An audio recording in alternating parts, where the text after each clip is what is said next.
Hello and welcome.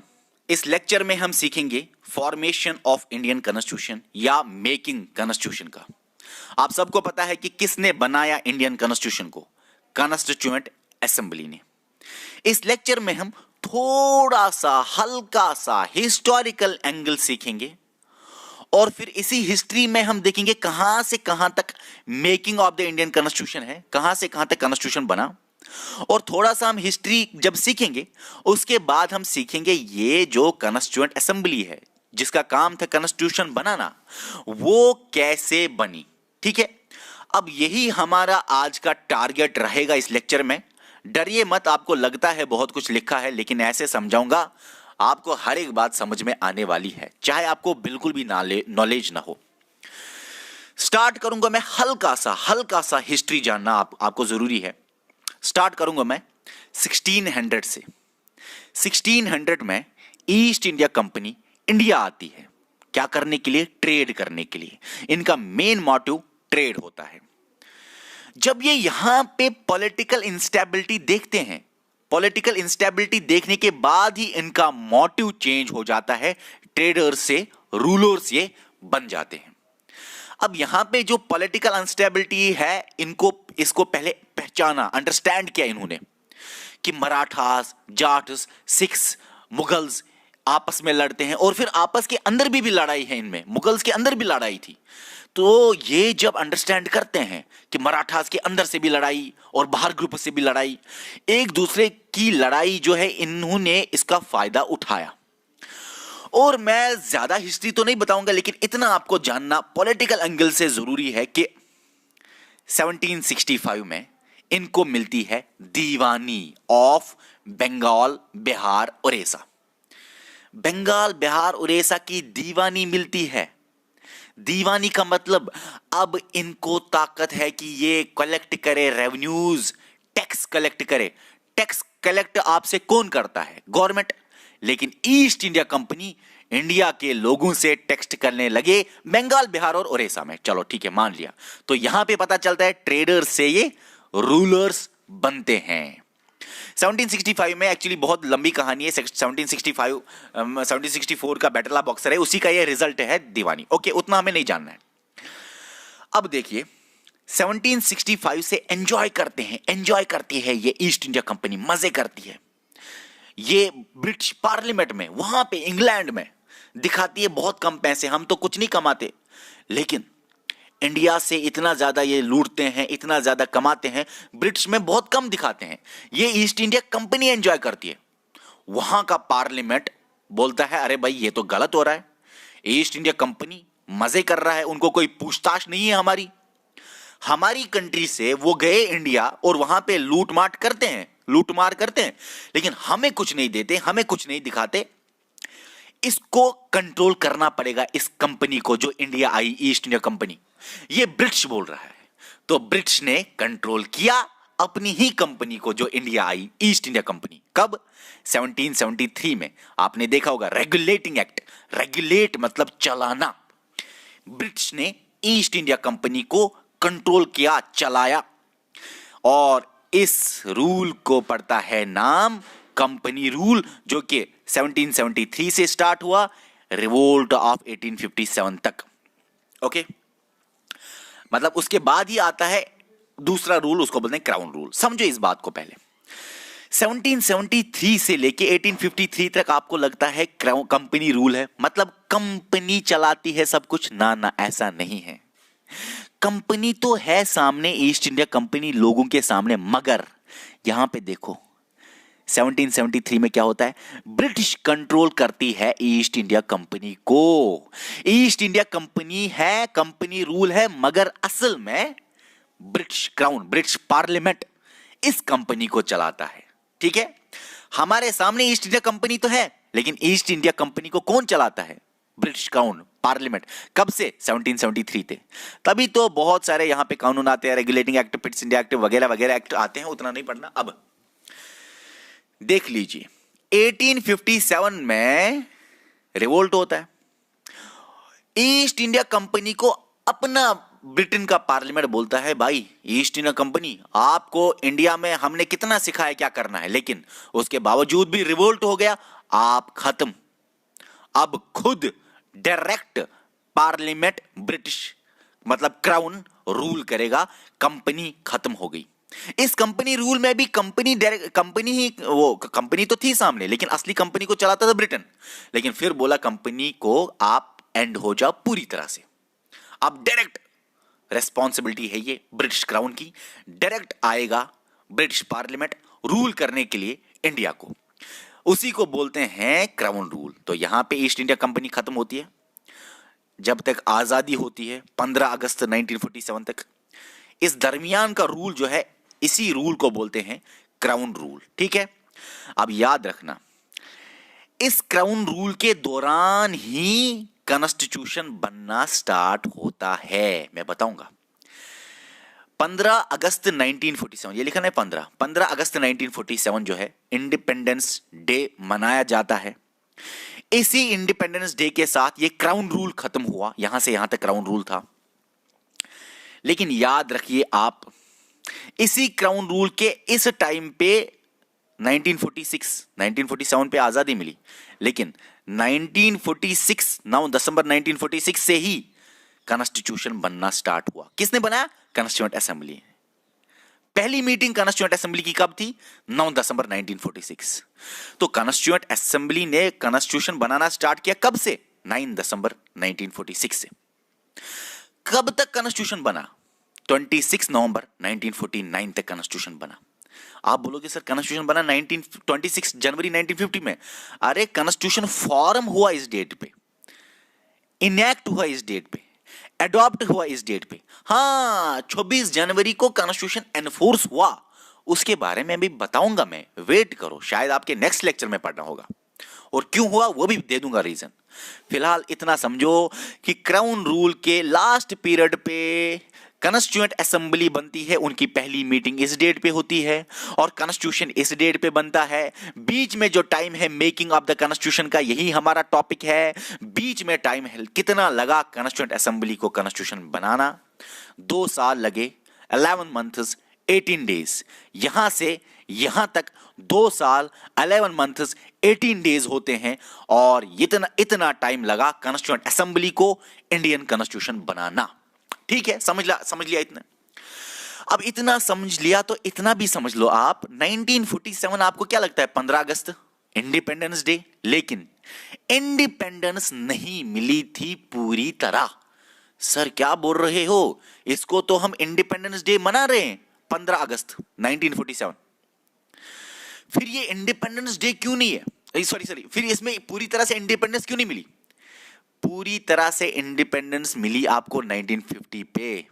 याद रखना, आपके इंडिपेंडेंस डे पे 15 अगस्त पे आप डोमिनियन बने, इंडिपेंडेंट नहीं बने। डोमिनियन का मतलब ब्रिटिश पार्लियामेंट ने बोला कोई बात नहीं, आपको कॉन्स्टिट्यूशन दे दिया गया, आप इंडिपेंडेंट हो, आप फ्री हो, आप इंडिपेंडेंस डे मनाओ, मगर इंटरनली आप फ्री हो। एक्सटर्नली मतलब कि एक्सटर्नल अफेयर, कम्युनिकेशन, डिफेंस, आपके मेन चीजों जो है ना, वो अभी भी ब्रिटिश के हाथ में है। उसी को बोलते हैं डोमिनियन। डोमिनियन का मतलब इंटरनली आप आजाद हो, कर लो, बनाओ कॉन्स्टिट्यूशन, जो करना है कर लो, लेकिन मेन अथॉरिटी अब भी ब्रिटिश के पास है, उसको बोलते हैं डोमिनियन। तो 1940 से पूरी तरह आजाद नहीं हुआ, सेमी इंडिपेंडेंट हुआ। लगता है आपको इंडिपेंडेंस डे, लेकिन थोड़ी आजादी मिली, और उसी को बोलते हैं डोमिनियन। हम थे dominion, okay, dominion of India और डोमिनियन ऑफ पाकिस्तान अलग अलग बने। लेकिन 1950 को हमारा कॉन्स्टिट्यूशन बनता है, और हम डोमिनियन नहीं रहते हैं, हम सॉवरेन रहते हैं। सॉवरेन का मतलब होता है 100% इंडिपेंडेंट। सॉवरेन का मतलब होता है सुप्रीम, ताकतवर, किसी के अंडर नहीं, कोई बात किसी के अंडर नहीं, ना ही डिफेंस, ना ही एक्सटर्नल अफेयर, ना ही कम्युनिकेशन, कुछ भी नहीं। तो 1950 पे आप पूरी तरह इंडिपेंडेंस, हम मतलब इंडिया पूरी तरह इंडिपेंडेंस हो गया। और इसी 1950 को ही 26 जनवरी का डेट रिपब्लिक डे मनाया जाता है, क्योंकि कॉन्स्टिट्यूशन इस डे पे फॉर्म नहीं हुआ। फॉर्म तो इस डेट पे हुआ, इनैक्ट इस डेट पे हुआ, अडॉप्ट इस डेट पे हुआ, इस डेट पे कॉन्स्टिट्यूशन एनफोर्स हुआ, इफेक्ट में आया, कमेंसमेंट ऑफ द कॉन्स्टिट्यूशन है ये डेट, ठीक है।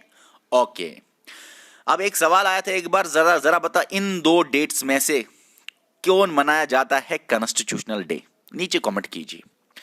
वो मैं आगे बता दूंगा क्योंकि हमें पढ़ना है पूर्ण स्वराज रेजोल्यूशन और बाकी बातें, और उसमें भी कंफ्यूजन होता है 1929 और 1930, बच्चों को कंफ्यूजन होता है उस पे भी। पूर्ण स्वराज क्या था, 26 जनवरी 1930 था, ये 1929 क्यों होता है, किताबों में दो दो डेट क्यों होते हैं।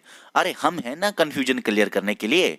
एक्चुअली 1929 में बात डिसाइड हुई थी, 1930 का 26 जनवरी क्या था, मतलब रखा गया था एज पूर्ण स्वराज डे।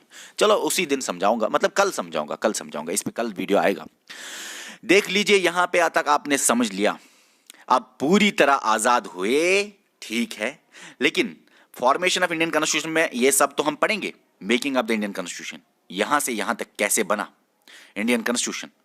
फिर हम लास्ट में समझेंगे 2020 के करंट अफेयर्स थोड़े से, 103rd अमेंडमेंट जो हुआ कॉन्स्टिट्यूशन का, 10% रिजर्वेशन इकोनॉमिकली वीकर सेक्शंस का, 104th कॉन्स्टिट्यूशन अमेंडमेंट एक्ट जो कि 2020 में यह हुआ, शेड्यूल को caste, schedule tribe, Anglo Indians का रिजर्वेशन, ठीक है ना, लेजिस्लेचर में। इसी तरह आर्टिकल 370 का removal, citizenship amendment act, NRC, NPR, ये सारी चीजें हम देखेंगे, ठीक है। ये सारी चीजें करंट अफेयर में होंगे और मैं आपको ये क्लियर करूंगा।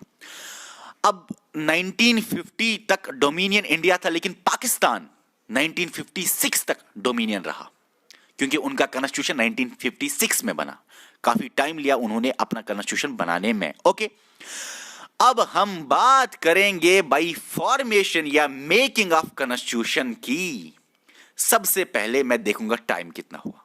ओके, 12 मिनट से अब अच्छी तरह आपका टॉपिक स्टार्ट होता है। देख लीजिए भाई, इसी क्राउन रूल के दरमियान मैंने बोला कॉन्स्टिट्यूशन बनने का प्लान होगा और हो गया स्टार्ट, और 1934 में सबसे पहले आइडिया देता है एक बंदा जिसका नाम है एम.एन. रॉय, जो कि बी.एन. राव नहीं है, एम.एन. रॉय है। ये एम.एन. रॉय ने आइडिया दिया किसका, कॉन्स्टिट्यूएंट असेंबली का, जो क्या करेगी, कॉन्स्टिट्यूशन बनाएगी, ठीक है।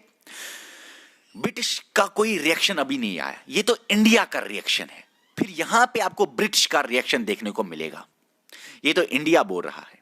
1935 में Indian national Congress officially demand करता है कॉन्स्टिट्यूएंट असेंबली, लेकिन ब्रिटिश की तरफ से कोई रिएक्शन नहीं। 1938 में Jawaharlal Nehru on behalf of Indian national Congress, या जवाहरलाल नेहरू इंडियन नेशनल कांग्रेस के बिहाफ पे बोलता है, हमें बनाना चाहिए कॉन्स्टिट्यूएंट असेंबली जो कि कॉन्स्टिट्यूशन बना के देगी। ये कॉन्स्टिट्यूएंट असेंबली हम बनाएंगे विदाउट ब्रिटिश इंटरफेरेंस, ब्रिटिश के बगैर, एक्सटर्नल इंटरफेरेंस के बगैर, on adult franchise. Adult franchise voting होगी और हम चुनेंगे कॉन्स्टिट्यूएंट असेंबली और वही बनाएगी कॉन्स्टिट्यूशन।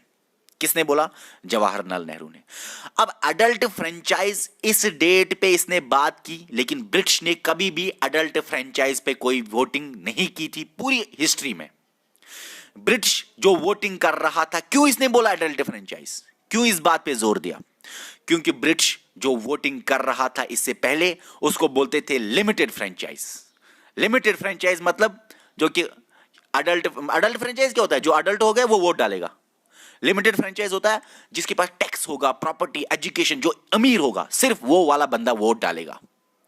तो यहां पे इसने एक जबरदस्त बात बोली, अडल्ट फ्रेंचाइज, जो जो 18 साल क्रॉस किया है, अडल्ट है, वो डालेगा वोट कॉन्स्टिट्यूएंट असेंबली चुनने के लिए।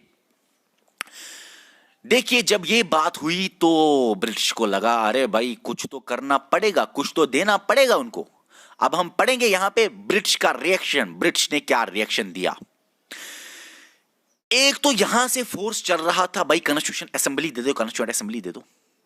दूसरा भी कोई रीजन था, वो है वर्ल्ड वार सेकंड हुआ 1939 में 1945 तक, इसी दौरान ये चेंजेस आई और जापान भी राइज हो रहा था ईस्ट में, ठीक है, मतलब जापान भी राइज हो रहा था एशिया के साइड पे, और वर्ल्ड वार सेकंड भी का भी फोर्स था। इस वजह से कुछ प्लान्स दिए ब्रिटिशर्स ने इंडिया को। अच्छा, अभी भी क्राउन रूल है, देखो 1914 मैंने आजादी तक तो क्राउन रूल चला, क्राउन रूल में ये प्लान्स आ गए। सबसे पहले 1940 में प्लान दिया इन्होंने, ब्रिटिशर्स ने इंडियंस को ऑफर दे दी, अगस्त ऑफर, 8 अगस्त 1940 को ये ऑफर दी गई। क्या ऑफर दी गई? देखिए इंडियंस, आप हमको सपोर्ट कीजिए वर्ल्ड वार में, और वर्ल्ड वार के बाद हम आपको कॉन्स्टिट्यूएंट असेंबली बना के देगी, जो कि आपको कॉन्स्टिट्यूशन बनाएगी, और हम आपको डोमिनियन स्टेटस दे देंगे। बहुत सारे इंडियन इससे ही खुश नहीं थे, क्या डोमिनियन, पूरी तरह इंडिपेंडेंस दे दो। और भी कांग्रेस ने इसको रिजेक्ट क्यों किया बताऊंगा। इस अगस्त ऑफर में जबकि वाइसराय जबकि वाइसराय था लिंगलित-गो, और इसी वाइसराय ने ये रखा था इंडियंस के सामने अगस्त ऑफर, लेकिन अगस्त ऑफर फेल हुआ। फेल होने का रीजन क्या है? फेल होने का रीजन है पहला ये कि सपोर्ट हम करेंगे आपको, वार के बाद आप कॉन्स्टिट्यूएंट असेंबली बना के दोगे, तो इसलिए फेल हुआ। डोमिनियन की बात कर रहे हो, बहुत सारे बोल रहे थे डोमिनियन का, पूरी तरह से इंडिपेंडेंस दे दो आप क्या बोल रहे हो, इंटरनली फ्री एक्सटर्नली आप चलोगे। और कांग्रेस ने इसको खास तौर पे इस बात पे रिजेक्ट किया कि आपने इस अगस्त ऑफर में मुस्लिम लीग का वीटो रखा है, क्योंकि अगस्त ऑफर में इन्होंने बोला देखो कॉन्स्टिट्यूएंट असेंबली जो बनेगी और उस पर जो जो डिसाइड होगा, जो मुस्लिम लीग है और कांग्रेस है और भी बाकी छोटी छोटी पार्टीज है, उन सब का ख्याल रखा जाएगा, और खासकर मुस्लिम लीग जब तक अप्रूव ना करेगी कांग्रेस की कोई बात नहीं मानी जाएगी। मतलब कॉन्स्टिट्यूशन में जो जो बात होगी मुस्लिम लीग उसको अप्रूव करेगी, कांग्रेस भी अप्रूव करेगी, मुस्लिम लीग भी अप्रूव करेगी। लेकिन मुस्लिम लीग का खास मेंशन था, मतलब मुस्लिम लीग का वीटो था। वीटो मतलब जब तक वो ना बोले तब तक कोई भी बात कॉन्स्टिट्यूशन में नहीं डालेगी। कॉन्स्टिट्यूएंट असेंबली जो बनाई जाएगी, कॉन्स्टिट्यूएंट असेंबली जो बनाई जाएगी वो कॉन्स्टिट्यूशन में कोई भी ऐसी बात नहीं डालेगी जो कि मुस्लिम लीग के अपोजिट हो, मतलब मुस्लिम लीग जब तक उसको हाँ ना करे। तो कांग्रेस ने इसको रिजेक्ट किया, और इतनी खराब बातें, अभी वार को सपोर्ट करो फिर देंगे और डोमिनियन देंगे। अरे कांग्रेस ने, गांधी जी ने बोला इंडिविजुअल सत्याग्रह कीजिए, इंडिविजुअल लेवल पे कीजिए ताकि वायलेंस ना हो, अलग अलग सत्याग्रह कीजिए। सत्याग्रह पता है क्या है? नीचे कमेंट में जरा करो, मैं देखना चाहता हूं सत्याग्रह आपको पता है क्या है, इसका मीनिंग मुझे बता बस। देखिए मार्च 1942 में ये फेल हो गया, तो नया कोई प्लान देना था, नई कोई ऑफर देनी थी। मार्च 1942 में एक ऑफर आता है क्रिप्स मिशन। क्रिप्स मिशन आता है, सर स्टैफोर्ड क्रिप्स ये लाता है। उस टाइम मुझे बताइए वाइसराय कौन था? उस टाइम भी वाइसराय था वही जो ऊपर था, लिंगलित-गो ही उस टाइम भी वाइसराय था। ओके ओके, अच्छा ठीक है। अब क्रिप्स मिशन में एक स्पेशल क्लास था जिसकी वजह से क्रिप्स मिशन फेल हुआ, क्योंकि क्रिप्स मिशन को मुस्लिम लीग ने रिजेक्ट किया और यह फेल हुआ, क्योंकि इसके अंदर था एक क्लास, उसको बोलते थे इफ। क्रिप्स मिशन ने क्या बोला कि देखिए जो हम आपको ये बातें कह रहे हैं, ये हम आपको कॉन्स्टिट्यूशन बना के देंगे, कोई बात नहीं, वार तक इंतजार करने की कोई जरूरत नहीं, टेंशन मत आप लीजिए। लेकिन अगर अगर अगर दोनों पार्टीज एक्सेप्ट करें, मुस्लिम लीग भी और कांग्रेस भी। मुस्लिम लीग ने रिजेक्ट किया, बोला नहीं भाई, हमको अब चाहिए सेपरेट कॉन्स्टिट्यूएंट असेंबली और सेपरेट कॉन्स्टिट्यूशन, सेपरेट कंट्री, इसलिए हम अब नहीं मानेंगे एक कॉन्स्टिट्यूएंट असेंबली। तो मुस्लिम लीग ने रिजेक्ट किया, क्रिप्स मिशन फेल हुआ, क्योंकि क्रिप्स मिशन में लिखा था इफ। ये स्पेशल बात थी, इफ अगर दोनों के दोनों राजी हो जाए तब कॉन्स्टिट्यूशन बना के देंगे। देखो अगर ये राजी हो जाता, क्रिप्स मिशन के बेसिस पे कॉन्स्टिट्यूशन बनता, लेकिन क्रिप्स मिशन भी फेल हुआ क्योंकि मुस्लिम लीग ने बोला ना ऐसा नहीं चलेगा। जब क्रिप्स मिशन फेल हुआ और गांधी जी ने और कांग्रेस ने बोला देखो भाई ये जो आ रहे हैं वहां से प्लान्स, इसमें कोई ना कोई इफ होता रहता है, ये तो लंबी बात कर रहे हैं, ये तो कोई ना कोई रखते हैं प्लान में कुछ ना कुछ ऐसा जिससे कोई प्रॉब्लम आ जाती है, ऐसा नहीं चलेगा भाई। तो क्विट इंडिया मूवमेंट लॉन्च किया गया। क्विट इंडिया मूवमेंट लॉन्च किया गया, किसका रिएक्शन था ये? Cripps mission. इंडिविजुअल सत्याग्रह किसका रिएक्शन था? अगस्त ऑफर का। तो हर एक ऑफर का कोई ना कोई रिएक्शन आता है इंडियंस की तरफ से। तो क्विट इंडिया मूवमेंट लॉन्च हुआ, उसके बाद ब्रिटिश ने एक जबरदस्त प्लान भेजा। 1946 में आए ये यहां पे, लेकिन ये फेल भी हुआ पास भी हुआ। अब सर ये फेल भी हुआ पास भी हुआ, इसका मतलब क्या? देखो आपको लिखना है ये पास ही हुआ एग्जाम में, लेकिन कैबिनेट मिशन प्लान जो प्लान आया 1946 पे, इन्होंने यहां पे ये रीच हुआ इंडिया में कैबिनेट मिशन प्लान। और इस टाइम जो वाइसराय ऑफ इंडिया था वो कौन था? वेवल। ठीक है, वाइसराय पता है ना क्या है? अरे भाई जब जब जब जब जब ब्रिटिश रूल आया ना, एक बात समझाना चाहूंगा बस 1 मिनट में, आधे मिनट, अरे 30 सेकंड्स में एक बात समझाना चाहूंगा। जब कंपनी रूल था, पहले गवर्नर ऑफ बंगाल था, फिर गवर्नर जनरल ऑफ बंगाल हुआ, फिर गवर्नर जनरल ऑफ इंडिया हुआ, फिर गवर्नर जनरल, ऐसे हेड होते थे यहां पे इंडिया में।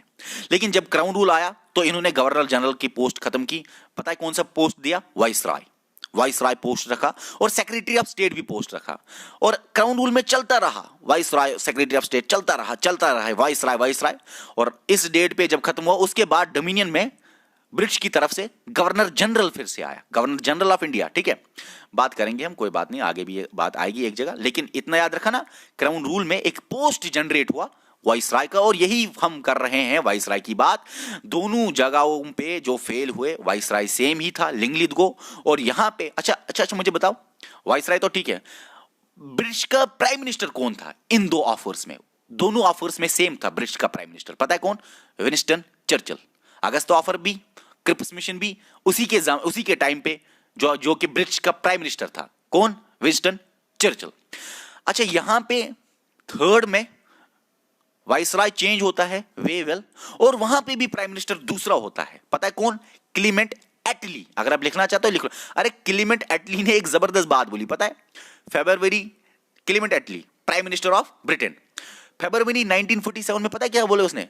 अरे भाई जल्दी छोड़ो इंडिया को, जल्दी छोड़ो, जल्दी वापस आओ, इंग्लैंड अब लीव करेगा इंडिया बाय जून 1948। इंडियंस ने बोला अरे भाई इतनी जल्दी क्यों जा रहे हो, इतनी जल्दी मत जाओ। पहले तो इंडियंस बोलते थे जाओ जाओ, फिर जब क्लीमेंट एटली ने बोला हम जल्दी निकलेंगे, इंडियंस ने बोला अरे अभी इतनी जल्दी मत जाओ, पहले हमारा ये साथ दे दो, ये मसला हल करने के लिए।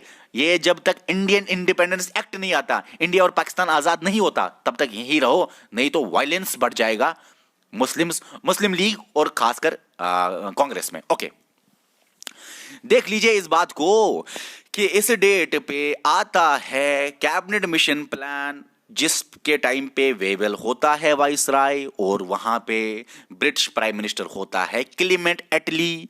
ये फेल होता है क्योंकि कांग्रेस और मुस्लिम लीग किसी एग्रीमेंट पे नहीं आते थे, जिसमें इस कैबिनेट मिशन प्लान में फिर चेंजेस लाए गए, और बाद में ये पास हुआ, और इसी कैबिनेट मिशन प्लान से फिर कॉन्स्टिट्यूएंट असेंबली बनी। लेकिन कैबिनेट मिशन प्लान के 3 मेंबर थे, अलेक्जेंडर लॉरेंस क्रिप्स, ऐसे मैंने याद रखा है, आफाक लाउ क्रिप्स, क्योंकि ऊपर क्रिप्स मिशन है ना, क्रिप्स मिशन में क्रिप्स बनता था, वो यहां पे भी था। अब मैंने ये लिखा है फॉर्मूला, आफाक लव क्रिप्स, अलेक्जेंडर लॉरेंस क्रिप्स, मतलब ये खुद याद रखने के लिए मैंने रखा है। ओके, ये जो कैबिनेट मिशन प्लान है वो उसी के बेसिस पे कॉन्स्टिट्यूएंट असेंबली बनी। ठीक है, अब देखो एक्चुअली इतना आपकी किताबों में नहीं होता, लेकिन आपको मैं बताऊं कैबिनेट मिशन प्लान 2-3 में फॉर्म्स में आया था। कैबिनेट मिशन प्लान 1 जो कि फेल हुआ, फिर थोड़ी चेंजेस इन्होंने लाई, कैबिनेट मिशन प्लान 2। तो इसी तरह कैबिनेट मिशन प्लान में थोड़ा सा फेलियर हुआ, पहले नहीं आते थे किसी एग्रीमेंट में, फिर पास हुआ। लेकिन याद रखना अलेक्जेंडर लॉरेंस क्रिप्स इस कैबिनेट मिशन प्लान के प्लेयर्स थे, लेकिन ये जो वेवेल है ना वाइसराय, वो भी इनके साथ काम कर रहा था। अगर ऐसा कभी सवाल आए कैबिनेट मिशन प्लान में जो 3 मेंबर्स थे सिर्फ उतने ही काम कर रहे थे क्या, या कोई और भी था उनको असिस्ट करने के लिए? Viceroy, Wavell. Okay, cabinet mission plan की वजह से ही कॉन्स्टिट्यूएंट असेंबली बना, तो मान लिया ठीक है। ओके, अब जो कैबिनेट मिशन प्लान बना उसी की वजह से कॉन्स्टिट्यूएंट असेंबली बनी, जिसका काम था कॉन्स्टिट्यूशन बनाना। लेकिन कब ये बनी कॉन्स्टिट्यूएंट असेंबली? नवंबर 1946 को। याद रखना कि गांधी और जिन्ना इस कॉन्स्टिट्यूएंट असेंबली के मेंबर नहीं रहे कभी भी अपनी चॉइस से। गांधी जी ना अपनी चॉइस से उन्होंने बोला नहीं भाई, हम कॉन्स्टिट्यूएंट असेंबली के मेंबर नहीं रहेंगे। और आपको मैं बताऊं यहां पे कैबिनेट मिशन प्लान के हिसाब से कैसे बना कॉन्स्टिट्यूशन, सिंगल ट्रांसफरेबल वोट क्या होता है, ये हम सीखेंगे यहां पे। लेकिन एक अच्छी बात, सिंपल सी बात कहूंगा मैं पहले। आप सबको पता है कि 26 जनवरी 1950 को इंडियन कॉन्स्टिट्यूशन एनफोर्स हुआ। ठीक है, आपको मैं सवाल पूछना चाहूंगा कि इस कॉन्स्टिट्यूशन के बनने से पहले कौन सा कॉन्स्टिट्यूशन चल रहा था इंडिया में, कौन सा कॉन्स्टिट्यूशन फोर्स में था। याद रखना, इससे पहले government of India act 1935 constitution की तरह काम कर रहा था। इतना ही नहीं, 1947 का इंडियन इंडिपेंडेंस एक्ट वो भी कॉन्स्टिट्यूशन की तरह काम कर रहा था। तभी तो इंडियन कॉन्स्टिट्यूशन जब बना उसका लास्ट आर्टिकल कौन सा था पहले जब कॉन्स्टिट्यूशन बना इंडियन कॉन्स्टिट्यूशन? आर्टिकल 395। पहले इतने ही आर्टिकल थे ना, 395 आर्टिकल्स, अब तो बहुत है। 395 आर्टिकल क्या कहता है कभी देख लेना। वो बोलता है कि government of India act 1935 repeal, Indian independence act 1947 repeal. अब वो कॉन्स्टिट्यूशन की तरह काम नहीं करेंगे। अब अगर कोई इंडिया के लिए कॉन्स्टिट्यूशन है वो ये है 26 जनवरी को जो एनफोर्स हुआ रिपब्लिक डे पे, जो कि बनाया कॉन्स्टिट्यूएंट असेंबली ने। कैसे बनाया, कैसे बनी कॉन्स्टिट्यूएंट असेंबली, सीखेंगे। देखो, टाइम टू टाइम जो ब्रिटिशर्स कानून लगा रहे थे ना इंडिया पे, वो उस टाइम के लिए कॉन्स्टिट्यूशन होता था। रेगुलेटिंग एक्ट लगाया, कॉन्स्टिट्यूशन बना वो उस टाइम के लिए, जब तक ब्रिटिश इंडिया एक्ट आया। ब्रिटिश इंडिया एक्ट के बाद जब तक दूसरा एक्ट आया, चार्टर एक्ट, तब तक ब्रिटिश इंडिया एक्ट कॉन्स्टिट्यूशन था। चार्टर एक्ट कॉन्स्टिट्यूशन की तरह बिहेव कर रहा था जब तक उसके बाद गवर्नमेंट ऑफ इंडिया एक्ट्स आए। उसके बाद जब तक बाकी एक्ट्स आए, काउंसिल एक्ट्स, तब तक वो एक्ट काम कर रहा था। मकसद की बात है, वो एक्ट बिहेव कर रहा था as constitution from time to time. अब समझना है ये आपको कि कॉन्स्टिट्यूएंट असेंबली कैसे बनी। और किसी ने सवाल भी पूछा था, सर डोमिनियन इंडिया कब बना? देखो भाई, मैंने बोला भी कि आपके आजादी के दिन पे 15 अगस्त 1947 पे इंडिया इंडिपेंडेंस नहीं बना अच्छी तरह। इंडिपेंडेंस डे जो आप मना रहे हो वो हाफ इंडिपेंडेंट बना, जिसको बोलते हैं डोमिनियन। हाँ, जब कॉन्स्टिट्यूशन बना 26 जनवरी 1950 एनफोर्स हुआ कॉन्स्टिट्यूशन, उस डे को बोलते हैं रिपब्लिक डे। रिपब्लिक डे पे आप 100% इंडिपेंडेंट हुए। आप ऐसे बोल सकते हो, इंडिपेंडेंस डे पे हम 100% इंडिपेंडेंट नहीं हुए, रिपब्लिक डे पे हम 100% इंडिपेंडेंट हुए। ओके, अब कैबिनेट मिशन प्लान के हिसाब से कैसे कॉन्स्टिट्यूएंट असेंबली बनाई गई, याद रखना। सबसे पहले 1 to a million रूल लाया गया। मतलब कि अगर कोई प्रोविंस है, मान लीजिए ये मद्रास लिखा है ना, मद्रास प्रोविंस है और इसमें 10 मिलियन लोग रहते हैं, पॉपुलेशन 10 मिलियन है, तो यहां से 10 लोग आएंगे कॉन्स्टिट्यूएंट असेंबली बनाने के लिए, मेंबरशिप। अगर यूपी में 5 मिलियन लोग हैं तो 5 मेंबर आएंगे कॉन्स्टिट्यूएंट असेंबली के लिए। 1 to a million रूल समझ में आ गया आपको। इसीलिए 389 मेंबर कैबिनेट मिशन प्लान ने दिए 1 to a million रूल को दिमाग में रख के। 1 मिलियन से एक बंदा कॉन्स्टिट्यूएंट असेंबली में आएगा। और आपको मेरा और एक सवाल, क्या इन मेंबर्स ने, जो कि कॉन्स्टिट्यूएंट असेंबली है, क्या इन्होंने इंडियन कॉन्स्टिट्यूशन बनाया? आप बोलोगे हां, लेकिन ना। अरे इनमें से आधे मेंबर पाकिस्तान चले गए और कितने मेंबर फिर रहे Indian constitution assembly, constituent assembly of India में? 299। कितने मेंबर हैं जो चले गए पाकिस्तान? इस कॉन्स्टिट्यूएंट असेंबली के मेंबर्स थे वो बने भी इसके मेंबर्स, और फिर यहां से वो चले गए पाकिस्तान। कितने? 90 मेंबर्स। तभी तो 299 मेंबरशिप हो गया कॉन्स्टिट्यूएंट असेंबली का। 389 मेंबर्स है, 90% चले गए पाकिस्तान, जिस वजह से कॉन्स्टिट्यूएंट असेंबली की मेंबरशिप गिर गई। और यही हैं वो असल में मेंबर्स जिन्होंने इंडियन कॉन्स्टिट्यूशन को बनाया। ओके, पाकिस्तान कब वो चले गए? इंडियन इंडिपेंडेंस एक्ट जब हुआ, आजादी के बाद ही चले गए पाकिस्तान। ओके, और और ये कब बने थे, ये कब बने थे ये 389 मेंबर्स? 1946 में। 1947 अगस्त के बाद इतने मेंबरशिप हो गए। ठीक है सर, ठीक है, समझ आ रहा है, आ रहा है, आ रहा है, आ रहा है। अब समझो इस बात को, जो इतने मेंबर, अब सवाल अगर आए कभी आपको original membership of cabinet constituent assembly, आप ये लिखोगे। अगर सवाल आए इंडियन इंडिपेंडेंस एक्ट के बाद मेंबरशिप रिड्यूस हुआ कितना कॉन्स्टिट्यूएंट असेंबली, अगर सवाल आए ये इंडियन कॉन्स्टिट्यूशन कितने कॉन्स्टिट्यूएंट असेंबली के मेंबर्स ने बनाया, तो इतनों ने बनाया। ठीक है, ओरिजिनली कितने थे, इतने थे। समझ आ गया आपको? कितने पाकिस्तान चले गए? 90 चले गए। ओके डियर, ये जो 389 मेंबर्स है ना, ये दो जगहों से लाए गए। जब यहां पे ब्रिटिशर्स राज कर रहे थे तो दो तरह के प्रोविंसेस थे। एक थे राजा महाराजाओं के states, princely provinces, princely states. दूसरे थे ब्रिटिश इंडिया, जहां पे ब्रिटिश डायरेक्ट रूल कर रहा था। ठीक है, इंडिया में ब्रिटिश इंडिया था और राजा महाराजाओं के स्टेट्स। कोई नीचे कमेंट करो कि ये जो प्रिंसली स्टेट्स थे, इनके ऊपर राजा महाराजा होता था क्या? ब्रिटिश का कंट्रोल प्रिंसली स्टेट्स पे होता था? इनडायरेक्ट कंट्रोल होता था? नीचे कमेंट करो, देखना चाहता हूं मैं क्या जवाब दोगे। ये जो ब्रिटिश इंडिया 296 मेंबरशिप है, इसमें से भी डिवीजन हुआ। 292 मेंबर्स कहां से आए? गवर्नर प्रोविंसेस से। 4 कहां से आए? चीफ कमिश्नर प्रोविंसेस से। कितने गवर्नर प्रोविंसेस हैं? 11। आपके सामने ये पढ़ लीजिए, खुद ही पढ़ने की कोई जरूरत नहीं, पढ़ना तो आता होगा आपको। देख लीजिए, जूम भी मैंने किया, कोई बोलेगा दिखाई नहीं दे रहा। और 4 मेंबर्स आएंगे 4 चीफ कमिश्नर प्रोविंसेस से। ये लिखा है आपके सामने, पढ़ लीजिए। लेकिन जानना आपको ये है, सर ये क्या है? ब्रिटिश इंडिया जहां पे ब्रिटिश रूल कर रहा था डायरेक्टली, वहां पे गवर्नर प्रोविंसेस 11 और 4 चीफ कमिश्नर प्रोविंसेस, ये क्या फर्क क्या है? जैसे कि आज स्टेट्स और यूटीज है ना, वैसे ही ये भी थे। ये आप आज के स्टेट्स मान लीजिए, ये आप यूटीज मान लीजिए।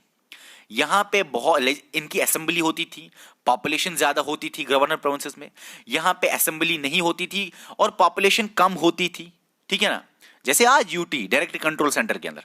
ओके, मकसद की बात कि यहां पे कम पावर्स थे, यहां पे ज्यादा पावर्स थे। इनको बहुत पावर्स थे स्टेट्स की तरह, इनको कम पावर्स थे यूटीज की तरह। ओके, अब जानिए इस बात को कि जो ये 296 मेंबर्स है टोटल वाले, ये और ये मिला के ब्रिटिश इंडिया वाले, इनमें इलेक्शन हो गया indirect election. Cabinet mission plan ने बोला इनका होगा इनडायरेक्ट इलेक्शन।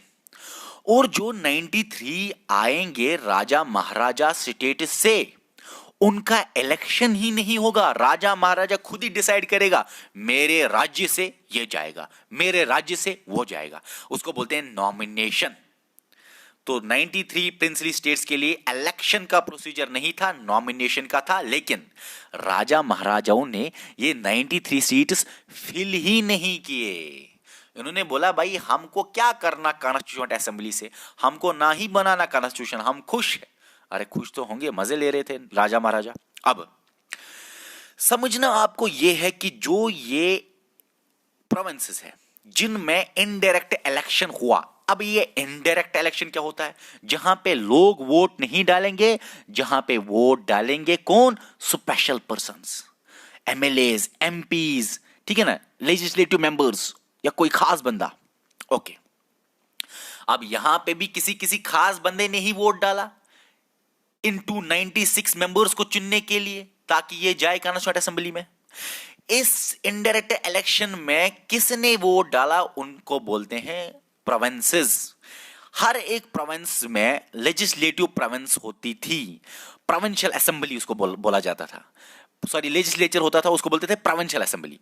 प्रोविंशियल असेंबली होती थी हर एक प्रोविंस में, ठीक है। और वही प्रोविंशियल असेंबली वोट डालेगी, इनडायरेक्ट इलेक्शन करेगी, ठीक है। ओके, अब इस बात को समझो, ये इलेक्शन होगा थ्रू सिंगल ट्रांसफरेबल वोट। वो मैं आपको नीचे समझाऊंगा सिंगल ट्रांसफरेबल वोट क्या होता है, उसी से इलेक्शन होगा। लेकिन उससे पहले ये जानो, देखो भाई, जितने भी सिलेक्ट करने थे प्रोविंसेस में, हर एक प्रोविंस में याद रखना, हर एक प्रोविंस में सीट्स इस तरह से डिसाइड होते थे कि वो डिस्ट्रीब्यूट हो जाए, 6 में मुस्लिम्स में और जनरल में मुस्लिम्स में और 6 में सीट्स का डिस्ट्रीब्यूशन होना चाहिए पॉपुलेशन के हिसाब से। फॉर एग्जाम्पल अगर हम मान लेते हैं ये कोई प्रोविंस है, एक प्रोविंस इनमें से बंबई, ये बंबई है, ठीक है, बंबई प्रोविंस है। बंबई प्रोविंस में से 4 मिलियन लोग हैं, 4 मिलियन, आपको पता है 1 to a मिलियन रूल, मतलब यहां से 4 लोग आएंगे। 2 मिलियन है जनरल में हिंदूज आते थे और बाकी रिलीजन्स आते थे। 1 मिलियन है सिख और 1 मिलियन है मुस्लिम्स। आपको पता है 1 मिलियन में से एक जाएगा तो एक ही आएगा, 1 मिलियन सिक्स में से एक मेंबर जाना है उसको, और 2 मिलियन जनरल पॉपुलेशन में से 2 बंदे जाएंगे। ठीक है, समझ में आ गया? पॉपुलेशन के हिसाब से सीट्स डिस्ट्रीब्यूट हो गए among 6 Muslims general, okay done. लेकिन इस बात को समझो, इस एक बंदे को चुनेंगे इस प्रोविंस के 6, बस 6 चुनेंगे और कोई नहीं वोट डालेगा। इस प्रोविंस के अंदर जितने भी मुस्लिम्स हैं वो इस एक मुस्लिम को चुनेंगे और कोई नहीं चुनेगा और कोई दूसरी कम्युनिटी नहीं चुनेगी। जो 2 लोग हैं जनरल के उनको सिर्फ चुनेंगे, जनरल के लोग सिख और मुस्लिम नहीं चुनेंगे। ये भी आपको याद रखना है। सीट्स डिस्ट्रीब्यूट हो गए इनमें से पॉपुलेशन के हिसाब से, हर प्रोविंस की बात है ये। और जो कम्युनिटी वोट कर सकती है सिर्फ अपने ही कम्युनिटी के मेंबर को, कम्युनिटी कैन ओनली वोट या इलेक्ट अपनी ही कम्युनिटी के बंदे को, बस ये आपको समझना है। अब यहां तक आपको समझा। और एक बात हो सकती है आपके दिमाग में, sir sir sir sir sir, मेरे दिमाग में आया ना इसलिए सर कोई जगह है, मान लिए दिल्ली बहुत छोटा है, इसमें आधा ही मिलियन है, तो आधा बंदा जाएगा क्या? क्योंकि 1 to a मिलियन रूल के हिसाब से आधा मिलियन, आधा बंदा किसको काटे वो फिर वो भेजे। दिल्ली को और दूसरे को कंबाइन किया जाएगा, फिर अगर इसका भी आधा इसका भी आधा, दो का हो गया 1 मिलियन, इन 2 में से फिर एक जाएगा। ठीक है, जिसकी पॉपुलेशन 1 मिलियन नहीं है, आधी मिलियन है, उसको दूसरे के साथ ज्वाइन करके करते थे जुगाड़। ठीक है, समझ आ गया आपको? अब आप देख लीजिए, सिंगल ट्रांसफरेबल वोटिंग के हिसाब से इन मेंबर्स को इलेक्ट किया गया। किनको? 389 मेंबर्स को? सर नहीं, इनका तो इलेक्शन हुआ ही नहीं, इनका तो नॉमिनेशन हुआ। इन मेंबर्स की बात है, इलेक्शन है, तभी तो इस साइड लिखा, ये बात खत्म हो गई। इनका नॉमिनेशन होना था कैबिनेट मिशन प्लान के हिसाब से, इन्होंने सीट्स को फिल नहीं किया, बात खत्म। जो ये इलेक्शन वाले हैं, इनडायरेक्ट इलेक्शन वाले, इनमें भी इलेक्शन और इनमें भी इलेक्शन वाले, ठीक है, इलेक्शन जो होगा, अब जब इलेक्शन होगा सिंगल ट्रांसफरेबल वोट के हिसाब से होगा, वो क्या होता है? सिंगल ट्रांसफरेबल वोट ये होता है कि उसके लिए एक इक्वेशन होती है। सबसे पहले इक्वेशन को जानो। सिंगल ट्रांसफरेबल वोट बोलता है सबसे पहले इक्वेशन होनी चाहिए, क्या? कोटा बराबर होना चाहिए। और कोटा क्या होता है? Total votes. मैं ऐसे लिखूंगा, यहां पे लिखा ही है, मैं क्यों लिखूं, जूम करूं इसको, बात खत्म। ओके, सिंगल ट्रांसफरेबल वोट क्या बोलता है? कोटा आना चाहिए, वो सिलेक्ट हो जाए। जिस बंदे का कोटा हो गया वो जाएगा सिलेक्शन के लिए, वो जाएगा, वो सिलेक्ट हो गया, वो कॉन्स्टिट्यूएंट असेंबली का मेंबर बन गया। कोटा क्या है? उसकी इक्वेशन क्या है? टोटल वोट्स, मतलब जितने वोट्स पड़े, जितने वोट्स पड़ेंगे डिवाइडेड बाय कितनी सीट्स है, +1 ये इक्वेशन है। अगर एक प्रोविंस है, मान लिया मैंने एग्जांपल यहां पे मद्रास एग्जांपल भी दे दी है मैंने, ठीक है, मद्रास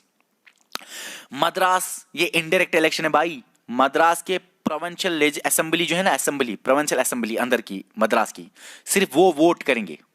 तो वोट्स कितने हुए टोटल? मद्रास की प्रोविंशियल असेंबली मैंने माना कि मेंबर्स है 1000, इतने नहीं होते थे, एग्जांपल दे रहा हूं, 1000 मेंबर्स, तो 1000 मेंबर वोट करेंगे। ठीक है सर, टोटल वोट्स आ गया 1000, यहां पे लिखा है 1000 डिवाइडेड बाय सीट्स कितने हैं। आप मान लो कि 3 मिलियन है मद्रास की पॉपुलेशन, तो 3 मिलियन में से कितने जाएंगे कॉन्स्टिट्यूएंट असेंबली के मेंबर बनने के लिए? सर 3 जाएंगे, इसीलिए लिखा मैंने सीट्स के बदले यहां पे 3। ठीक है, समझ में आ रहा है ना? देखा, 1000 डिवाइड बाय सीट्स, सीट्स कितने? 3, और +1 यहां पे इक्वेशन में है, +1 है, यही लिखा मैंने। ये इक्वेशन जब मैंने की, 1000 वोट्स डिवाइड बाय 3 सीट्स +1 वहां आया 201 रिजल्ट। एक बंदे का कोटा है 201 सीट्स, जिसको 201 सीट मिलेगी वो सिलेक्ट होगा कॉन्स्टिट्यूएंट असेंबली के लिए। अब यही हम जानेंगे। सिंगल ट्रांसफरेबल वोट का सीखना बहुत इंपॉर्टेंट है भाई, क्योंकि प्रेसिडेंट का इलेक्शन, वाइस प्रेसिडेंट का इलेक्शन, राज्यसभा का इलेक्शन और लेजिस्लेटिव काउंसिल का इलेक्शन, ये सब का होता है इसी के हिसाब से, और ये सीखना बहुत इंपॉर्टेंट है। ओके, देखो सर, समझ आ गया। अब सिंगल ट्रांसफरेबल वोट क्या है? जो भी ये बंदे प्रोविंशियल असेंबली में हैं, और पता है ये कैसे हुए थे? खुद सिलेक्ट, खुद मद्रास के अंदर जो ये लेजिस्लेटिव, ये प्रोविंशियल असेंबली के मेंबर थे, ये खुद हुए नहीं थे सिलेक्ट, इलेक्ट लोगों ने नहीं किए थे। ये डायरेक्ट इलेक्शन से इलेक्ट नहीं हुए थे, ये लिमिटेड फ्रेंचाइज से इलेक्ट हुए थे। लिमिटेड फ्रेंचाइज होता है जिसके पास ज्यादा प्रॉपर्टी हो, जिसका एजुकेशन खतरनाक हो, जो टैक्स भरता हो गवर्नमेंट को, उसी को प्रोविंशियल असेंबली का मेंबर लाया जाएगा, असेंबली का मेंबर बनाया जाएगा। लिमिटेड फ्रेंचाइज ये गवर्नमेंट ऑफ इंडिया एक्ट के हिसाब से बनाए गए थे। चलो 1000 थे मद्रास के, वोट्स कितने हैं? 1000 मान लिए सर। ओके, सीट्स कितने हैं? 3 यहां से सिलेक्ट करने, मान लिया सर। ओके, उसके बाद इलेक्शन में कितने उठे? इलेक्शन में उठे, मैंने बोला A B C D E F G, 7 लोग इलेक्शन में मैंने माना कि उठे मद्रास से। अब इनमें से 3 ही सिलेक्ट होने हैं, कैसे होंगे वही देखेंगे। एक एक मेंबर, असेंबली मेंबर के पास एक एक बैलेट पेपर मिलेगा उसको, सेक्रेट बैलेट पेपर, मतलब किसी दूसरे को नहीं दिखाना। ऐसे मान लो एक बैलेट पेपर इनको मिला, एक एक को मिला।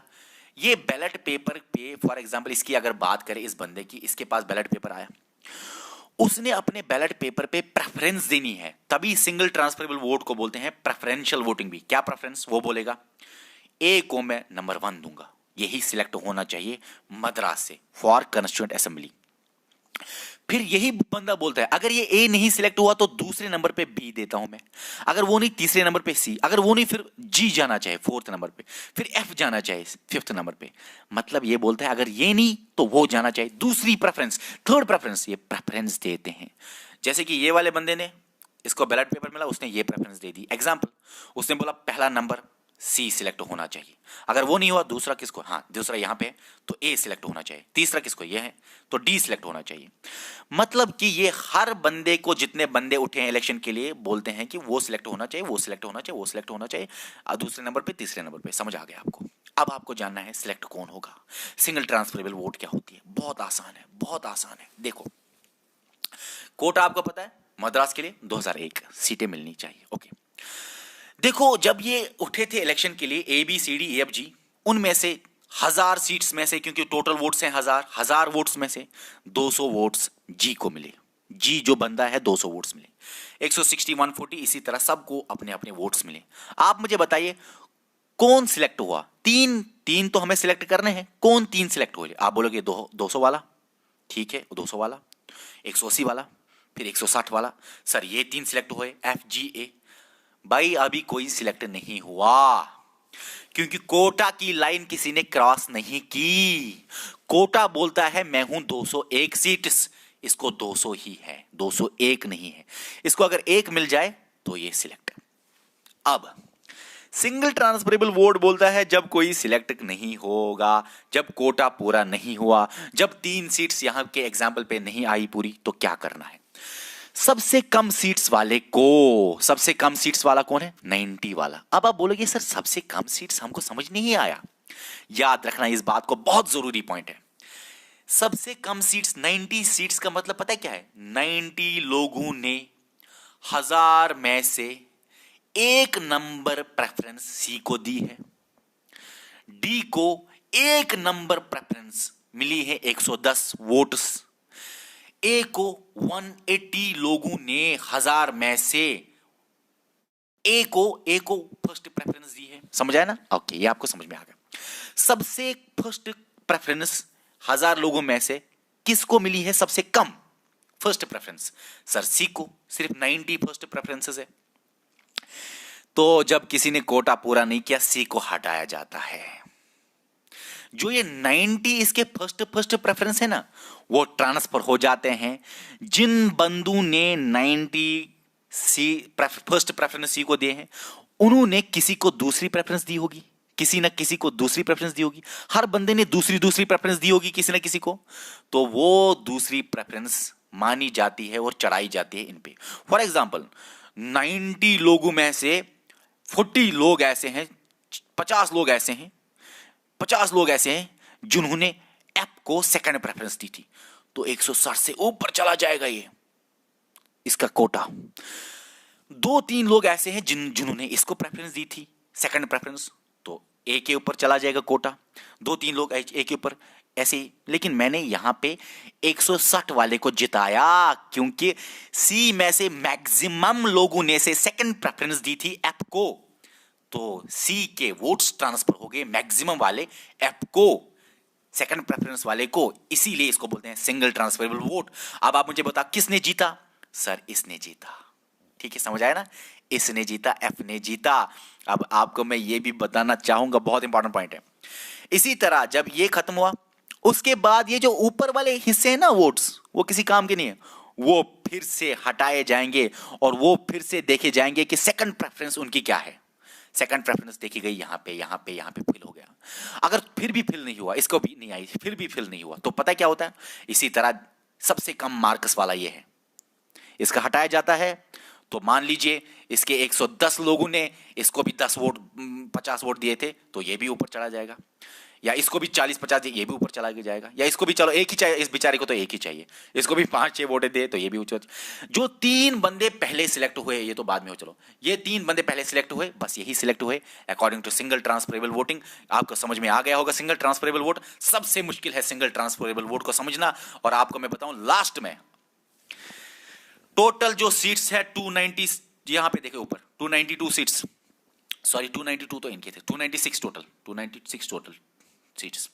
ये 296 सीट्स में से कांग्रेस ने जीते 208 सीट्स, मुस्लिम लीग ने 73 सीट्स और बाकियों ने जीते 15 सीट्स।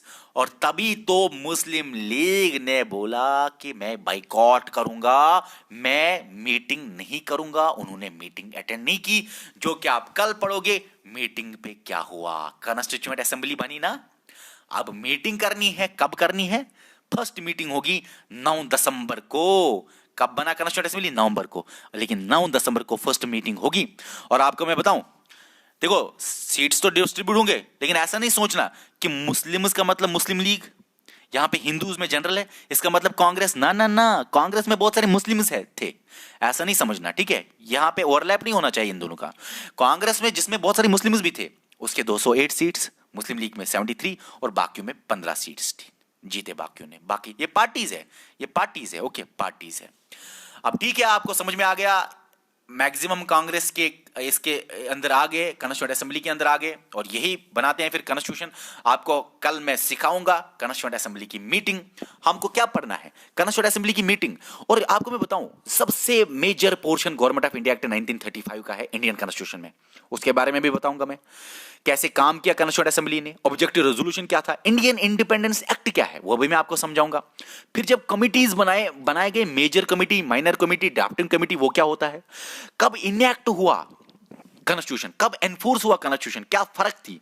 याद रखना कुछ चीजें 1949 में ही, 1949 26 नवंबर 1949 में ही कुछ चीजें एनफोर्स हुए थे। हमेशा बताते हैं ना हम कि यहां पे इनएक्टमेंट डेट है, यहां पे बना, एनफोर्स हुआ 26 जनवरी को। वो सारी चीजें मैं आपको, और लास्ट में सबसे इंपॉर्टेंट, अरे कॉन्स्टिट्यूएंट असेंबली का क्रिटिसिज्म, उससे क्वेश्चन आने के भी चांसेस होते हैं। क्या क्रिटिसिज्म था इसका, वो भी हम देखेंगे। उम्मीद है कि आपको सब कुछ समझ में आ गया होगा। नीचे आप कमेंट कीजिए क्या चीज समझ में नहीं आई, नेक्स्ट लेक्चर में मैं इंक्लूड करूंगा। Okay bye, hello and welcome. इस लेक्चर में हम पढ़ेंगे कॉन्स्टिट्यूएंट असेंबली का काम, उन्होंने कैसे कॉन्स्टिट्यूशन को बनाया। इतना ही नहीं, हम ये भी देखेंगे इंडिपेंडेंस एक्ट की वजह से इस कॉन्स्टिट्यूएंट असेंबली में क्या चेंजेस आए। और लास्ट में आपको इस ट्रिक का इंतजार करना पड़ेगा। एक जबरदस्त ट्रिक मैंने आपके लिए बनाई है, ठीक है? आपको पता है कि ड्राफ्टिंग कमेटी के मेंबर्स याद नहीं रहते, लेकिन ये आपको हमेशा के लिए याद रहने वाले हैं। गोपी और कृष्णा की एक ब्यूटीफुल ट्रिक से आपको ये हमेशा के लिए ड्राफ्टिंग मेंबर्स याद रहेंगे। और लास्ट में थोड़ा सा हम कमिटीज के बारे में देखेंगे, लेकिन मैं आपको बताऊं कि ये आज खत्म हो जाएगा ये lecture, formation of Indian constitution या making of the Indian constitution आज खत्म हो जाएगा। कल हम इसके एमसीक्यूज आपको मैं समझाऊंगा, 40-50 एमसीक्यूज, जिसकी वजह से आप एग्जाम में अच्छी तरह आंसर कर पाओगे। ओके, अब देख लीजिए सर, सबसे पहले आपने कल देख लिया कि कॉन्स्टिट्यूएंट असेंबली को बनाया गया, ओके बनाया गया। अब आज हम सीखेंगे कैसे वो काम करेगी। कोई भी असेंबली जब बनती है ना, सबसे पहले मीटिंग होती है। तो मीटिंग इन्होंने पहली कब की, डेट इंपॉर्टेंट है, 9 दिसंबर 1946 को पहली मीटिंग होती है कॉन्स्टिट्यूएंट असेंबली की। फिर ये देखो ना, 2 दिन बाद और मीटिंग एक करते हैं, 2 दिन बाद और एक मीटिंग करते हैं, 2-2 दिन बाद मीटिंग करते रहते हैं। ऐसा नहीं हमेशा के लिए भाई, ये 3 मीटिंग्स में 2-2 दिन बाद मीटिंग, ओके। अब मीटिंग और सेशन में क्या फर्क है? आपने कभी सुना होगा कि कॉन्स्टिट्यूएंट असेंबली के 11 सेशंस थे टोटल में। भाई मीटिंग तो बहुत सारी थी, मीटिंग तो बहुत थी, लेकिन सेशन और मीटिंग में फर्क है। जैसे ये डेट जो है ना 9 दिसंबर, ये है पहली मीटिंग। 9 दिसंबर से 23 दिसंबर तक पहला सेशन था। इसी तरह दूसरा सेशन, मतलब ये तीनों पहले सेशन में आते हैं। 9 दिसंबर से 23 दिसंबर तक पहला सेशन था। इसी तरह दूसरा सेशन 20 से 25 जनवरी तक 1947। इसी तरह लास्ट वाला सेशन 11th सेशन 14 नवंबर से लेके 26 नवंबर तक 1949 का डेट। मकसद की बात, मीटिंग अलग है, सेशन अलग है। टोटल कितने सेशन थे इस कॉन्स्टिट्यूएंट असेंबली के? सर 11। ओके, बात करेंगे हम आगे भी। जो ये पहली मीटिंग है उस पे 211 मेंबर्स आ गए कॉन्स्टिट्यूएंट असेंबली में कॉन्स्टिट्यूशन बनाने के लिए। सर 389 मेंबर्स तो कैबिनेट मिशन प्लान के हिसाब से थे, लेकिन फिर 211 ही क्यों आए? क्योंकि मुस्लिम लीग ने बाइकॉट किया, वो मीटिंग में नहीं आए, जिसकी वजह से ओनली 211 मेंबर फर्स्ट मीटिंग में प्रेजेंट थे, जिन्होंने एक टेम्पोरेरी प्रेसिडेंट चुना। अब इन्होंने मीटिंग पे प्रेसिडेंट तो चुनना है, इन्होंने टेम्पोरेरी प्रेसिडेंट चुना। इन्होंने बोला सबसे ओल्डेस्ट हम में कौन है? एस सिन्हा, सचिदानंद सिन्हा। ये जो एस सिन्हा है इसी को प्रेसिडेंट बनाया गया, लेकिन टेम्पोररी। ये एक्चुअली इन्होंने फ्रेंच प्रैक्टिस फॉलो की। फ्रांस में सबसे ओल्डेस्ट बंदे को बनाया जाता था प्रेसिडेंट मीटिंग के लिए, तो इन्होंने वही फॉलो किया, चलो भाई ओल्डेस्ट बनेगा। अब जो 2 दिन बाद ही मीटिंग हुई, बेचारा एस सिन्हा 2 दिनों का प्रेसिडेंट रहा है। 2 दिन बाद ही एस सिन्हा को रिमूव करके परमानेंट प्रेसिडेंट राजेंद्र प्रसाद को बनाया गया, ठीक है। और टेम्पोरेरी प्रेसिडेंट कौन? एस सिन्हा। परमानेंट प्रेसिडेंट कौन? राजेंद्र प्रसाद। लेकिन वाइस प्रेसिडेंट कौन है कॉन्स्टिट्यूएंट असेंबली का? तो याद रखना, 2 वाइस प्रेसिडेंट्स थे। कौन कौन? मुखर्जी और कृष्णमाचार्य और मुखर्जी, ओके। अब ये जो थर्ड मीटिंग हुई 2 दिन बाद ही हो रही है, थर्ड मीटिंग, ये 11th वाली सेकंड मीटिंग थी। ये जो थर्ड मीटिंग है 13 दिसंबर 1946 को जवाहरलाल नेहरू ने बोला, भाई हम आते हैं, मीटिंग करते हैं, कॉन्स्टिट्यूशन बनाने की सोचते हैं, लेकिन हमें तो कुछ दिमाग में रखना पड़ेगा ना कॉन्स्टिट्यूशन बनाने के लिए। हमें कुछ ऑब्जेक्टिव्स दिमाग में रखने हैं व्हाइल मेकिंग कॉन्स्टिट्यूशन। तो जवाहरलाल नेहरू ने इस डेट पे थर्ड मीटिंग पे ऑब्जेक्टिव रेजोल्यूशन रखा कॉन्स्टिट्यूएंट असेंबली मेंबर्स के सामने और बोला, इसको देख देख के हमको बनाना पड़ेगा कॉन्स्टिट्यूशन। और यही ऑब्जेक्टिव रेजोल्यूशन को बाद में पढ़ा कॉन्स्टिट्यूएंट असेंबली ने, और कॉन्स्टिट्यूएंट असेंबली ने इसको अडॉप्ट किया मतलब हाँ, जवाहरलाल नेहरू ने जो मूव किया था उसको माना इन्होंने। कब? 22 जनवरी 1947 को। तो ऑब्जेक्टिव रेजोल्यूशन को माना कॉन्स्टिट्यूएंट असेंबली ने, हाँ भाई इसी को देख देख के बनाएंगे कॉन्स्टिट्यूशन, और इसी को देख देख के कॉन्स्टिट्यूशन बना। और जब कॉन्स्टिट्यूशन बना, याद रखना आप इस बात को, कॉन्स्टिट्यूशन कब बना? 2 चीजें आती हैं बच्चों के दिमाग में। सर कॉन्स्टिट्यूशन बना है 26 नवंबर 1949 को। कभी कभी आता है ये दिमाग में, सर कॉन्स्टिट्यूशन बना 26 जनवरी 1950। फर्क है, फर्क समझाऊंगा, पहले यहां पे ये समझाना चाहता हूं मैं। ऑब्जेक्टिव रेजोल्यूशन को देख देख के कॉन्स्टिट्यूशन तो बना, कॉन्स्टिट्यूशन बनने के बाद, याद रखना, बाद कॉन्स्टिट्यूशन बनने के बाद इनको याद आया, अरे हमने जिस चीज पे ये कॉन्स्टिट्यूशन बनाया, जिसको देख देख के हमने कॉन्स्टिट्यूशन बनाया, उसको भी तो डालना पड़ेगा कॉन्स्टिट्यूशन में। याद रखना, ये उनको लास्ट में याद आया, तो इन्होंने ऑब्जेक्टिव रेजोल्यूशन ही कॉन्स्टिट्यूशन के पहले ही पेज पे डाला, लेकिन मॉडिफाई करके, modified form of objective resolution इन्होंने पहले ही पेज पे डाला कॉन्स्टिट्यूशन में। लेकिन लास्ट में इनको यह याद आया, पूरा कॉन्स्टिट्यूशन बनने के बाद लास्ट में इन्होंने modified form of objective resolution डाला कॉन्स्टिट्यूशन में, जिसको आप बोलते हो preamble, introduction of the constitution, preface of the constitution, summary of the constitution, horoscope of the constitution, identity card of the constitution। अरे बहुत सारी चीजें हैं, की yard of the constitution, joystick of the constitution, बहुत बहुत बहुत बहुत बहुत बहुत चीजें हैं। अब देखो, तो ऑब्जेक्टिव रेजोल्यूशन को डायरेक्ट क्यों नहीं डाला, क्यों नाम दिया अलग से preamble? दो रीजंस हैं। एक तो यूएसए में जब कॉन्स्टिट्यूशन को देखा गया, वहां पे भी प्रेम्बल है, इनने बोला चलो हम यूएसए को प्रैक्टिस फॉलो करते हैं, यूएसए का, कि हम भी प्रेम्बल लाएंगे। प्रेम्बल याद रखना, प्रेम्बल वर्ड कॉन्स्टिट्यूशन में अमेरिका से लाया गया है, यूएसए से। प्रेम्बल का कंटेंट, प्रेम्बल में क्या क्या चीजें होंगी, वो अमेरिका से नहीं लाए गए हैं, वो ऑब्जेक्टिव रेजोल्यूशन की जैसी चीजें हैं, मॉडिफाइड फॉर्म है, थोड़ा सा मॉडिफिकेशन करके। समझ आया ना? देखो बहुत सारे कंफ्यूजन होते हैं बच्चों को, प्रेम्बल कहां से आया सर? हाँ, प्रेम्बल तो कॉन्स्टिट्यूशन में है सर, आइडेंटिटी कार्ड और प्रीफेस, समरी दिखाता है कॉन्स्टिट्यूशन का सर, ठीक है। तो प्रेम्बल कहां से लाया? जब ये सवाल पूछते हैं तो बच्चे बोलते हैं सर प्रेम्बल लाया है ऑब्जेक्टिव रेजोल्यूशन से। कोई बच्चा बोलता है सर प्रेम्बल लाया है यूएसए से। दोनों बच्चे सही है अपनी अपनी जगह पे। एक्चुअली प्रेम्बल का वर्ड, कंसेप्ट, टाइटल यूएसए से लाया गया है, टाइटल नाम, लेकिन प्रीएम्बल में जो कंटेंट होगा वो ऑब्जेक्टिव रेजोल्यूशन से लाया गया, हर एक बात नहीं, थोड़ा सा मॉडिफाई करके। नहीं तो यहां पे ऑब्जेक्टिव रेजोल्यूशन ही डालते। प्रीएम्बल क्यों? क्योंकि मॉडिफाई और यूएसए की का प्रैक्टिस फॉलो किया यहां पे। ओके, समझ आ गया सर। और ये लास्ट में डाला गया था, कभी घबराना नहीं, लक्ष्मीकांत और बाकी बुक्स लिखती हैं प्रीएम्बल को लास्ट में इंट्रोड्यूस किया गया। आप बोलते हो सर प्रीएम्बल तो पहले ही कॉन्स्टिट्यूशन में, ये क्या गलत है? लास्ट का मतलब कि सारा कॉन्स्टिट्यूशन बनने के बाद इनको याद आया, अरे प्रीएम्बल को डालना है, फिर इन्होंने वो उसको पहले ही डाला, पहले ही पेज पे डाला, मान लिया सर। ये जो कॉन्स्टिट्यूशन है उसमें पहले कितने आर्टिकल थे, शेड्यूल कितने थे, पार्ट्स कितने थे, लेकिन आज कितने हैं वो मैं यहां पे बताऊंगा, फिर पहले कितने हैं यहां पे बताऊंगा मैं। देखिए आज कितने पार्ट्स है, इसमें आर्टिकल्स हैं और शेड्यूल्स हैं, देख लीजिए आप खुद ही।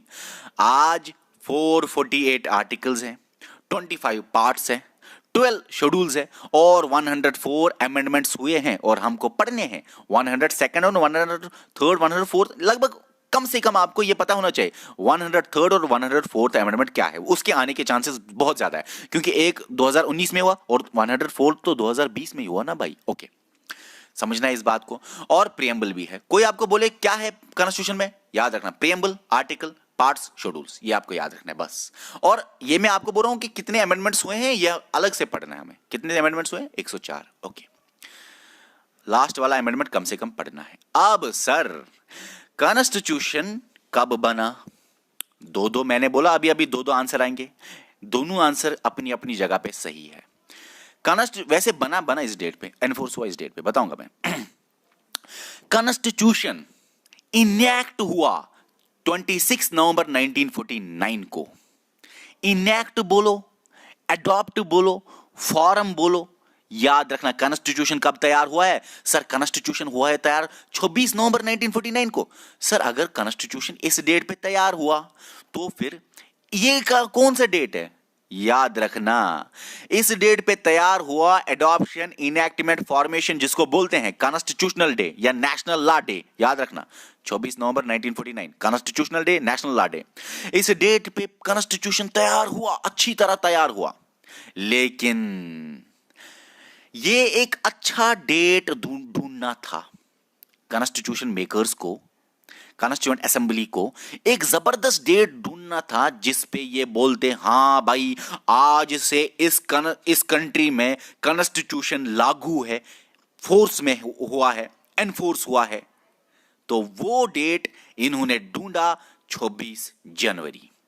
26 जनवरी को बोला जाता है एनफोर्समेंट डे 1950 का, या कम्युनिस्टमेंट डे, या डेट ऑफ इफेक्ट भी, इसको रिपब्लिक डे भी बोलते हैं।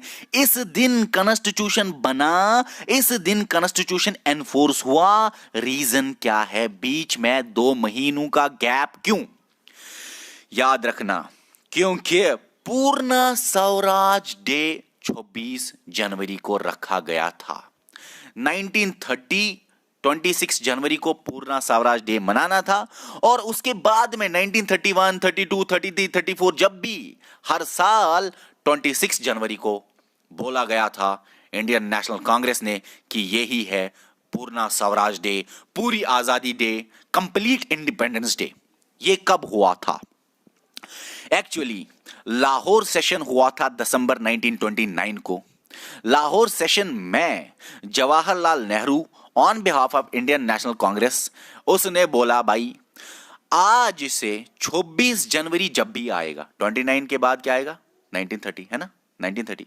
तो 26 जनवरी जब भी आएगा, जैसे कि 26 जनवरी 1930 आने वाला है, वो दिन मनाया जाएगा एज कंप्लीट इंडिपेंडेंस डे, पूर्ण स्वराज डे। और ये एरो क्या सर आपने ऊपर लिखा है? ये एरो लिखा है ना यहाँ पे, एरो का मतलब है 26 जनवरी 1930 मनाया जाएगा एज पूर्ण स्वराज डे। एरो का मतलब है 31, 32, 1933 हर साल इन्होंने बोला कि ये 26 जनवरी मनाया जाएगा एज कंप्लीट इंडिपेंडेंस डे, पूर्ण स्वराज डे। इसी इंपॉर्टेंस देना, इसी डेट को 26 जनवरी को इंपॉर्टेंस देने के लिए, हिस्टोरिकल इंपॉर्टेंस के लिए यही डेट बोला गया कि हाँ यही मुहूर्त ठीक है। मुहूर्त ढूंढते हैं ना, यही मुहूर्त ठीक है। 26 जनवरी 1950 को कॉमर्समेंट इफेक्ट या रिपब्लिक डे भी बोलते हैं, याद रखना। अब आपको मैं पहले यहां पे लाना चाहता हूं, बहुत ही इजी है। याद रखना, जब कॉन्स्टिट्यूशन बना और कैसे बना, एक्चुअली ड्राफ्ट जो कि ड्राफ्टिंग कमेटी ने बनाया था, जो ड्राफ्ट फिर कॉन्स्टिट्यूशन बना, उस ड्राफ्ट को साइन किया, पास किया गया, प्रेसिडेंट ने भी साइन किया। कौन है भाई प्रेसिडेंट? डॉक्टर राजेंद्र नाथ, बोला ना ऊपर, प्रसाद। ओके। और 284 मेंबर्स प्रेजेंट थे, उन्होंने भी साइन किया। जब इस ड्राफ्ट को, जो कि ड्राफ्टिंग कमेटी ने बनाया था, पढ़ेंगे हम उसके बारे में, प्रेसिडेंट ने साइन किया इस डेट पे, और 284 मेंबर्स प्रेजेंट थे, उन्होंने भी साइन किया इस डेट पे। तो इस ड्राफ्ट को जब साइन किया गया तो यही ड्राफ्ट कॉन्स्टिट्यूशन बना इस डेट पे, ठीक है। लेकिन याद रखना, ये याद रखना कि इस डेट पे कॉन्स्टिट्यूशन बना, लेकिन एनफोर्स बाद में हुआ, लेकिन कुछ चीजें यहीं पे एनफोर्स हुई, कुछ चीजें यहीं पे फोर्स में आई, जैसे कि सिटीजनशिप, आर्टिकल 5, 6, 7, 8, 9 सिटीजनशिप के बारे में बात कर रहे थे ना। Okay, citizenship, elections, parliament, provincial parliament, temporary provisions. देखो ना, टेम्पोररी एंड ट्रांजिएंट प्रोविजंस लिखे हैं। मुझे कोई नीचे कमेंट करके बोलेगा टेम्पोररी ट्रांजिएंट में क्या फर्क है। ओके, अब देख लीजिए, ये चीजें उसी टाइम फोर्स में आए, इनके रिलेटेड आर्टिकल्स इसी डेट पे फोर्स में आए, एनफोर्स हुए। आर्टिकल 5, 6, 7, 8, 9 और एक्स्ट्रा मैंने लास्ट में लिखा है, याद नहीं रखना है आपको, ठीक है। तो इनएक्ट फॉर्मेशन के टाइम पे कुछ चीजें फोर्स में आए और बाकी रेस्ट कॉन्स्टिट्यूशन फोर्स में आया एनफोर्समेंट वाले डेट पे। एक होता है बनाना, दूसरा होता है फोर्स में लाना। फोर्स में लाना मतलब लागू करना, ओके, प्रैक्टिस में लाना। ओके, अब लास्ट में इतना जानना कि जब ये रिपब्लिक डे मनाया जाता है, इस डेट पे जब कॉन्स्टिट्यूशन फोर्स में आया, तो गवर्नमेंट ऑफ इंडिया एक्ट और इंडियन इंडिपेंडेंस एक्ट, जो कि इससे पहले कॉन्स्टिट्यूशन हुआ करते थे, वो खत्म हो गए, रिपील हुए। इतना ही नहीं, इससे पहले इन्होंने काम किया था, गवर्नमेंट ऑफ इंडिया ने किया था काम है, क्या किया था, प्राइवी काउंसिल एक्ट को एबॉलिश किया था, और प्राइवी काउंसिल एक्ट 1949 को एबॉलिश किया था।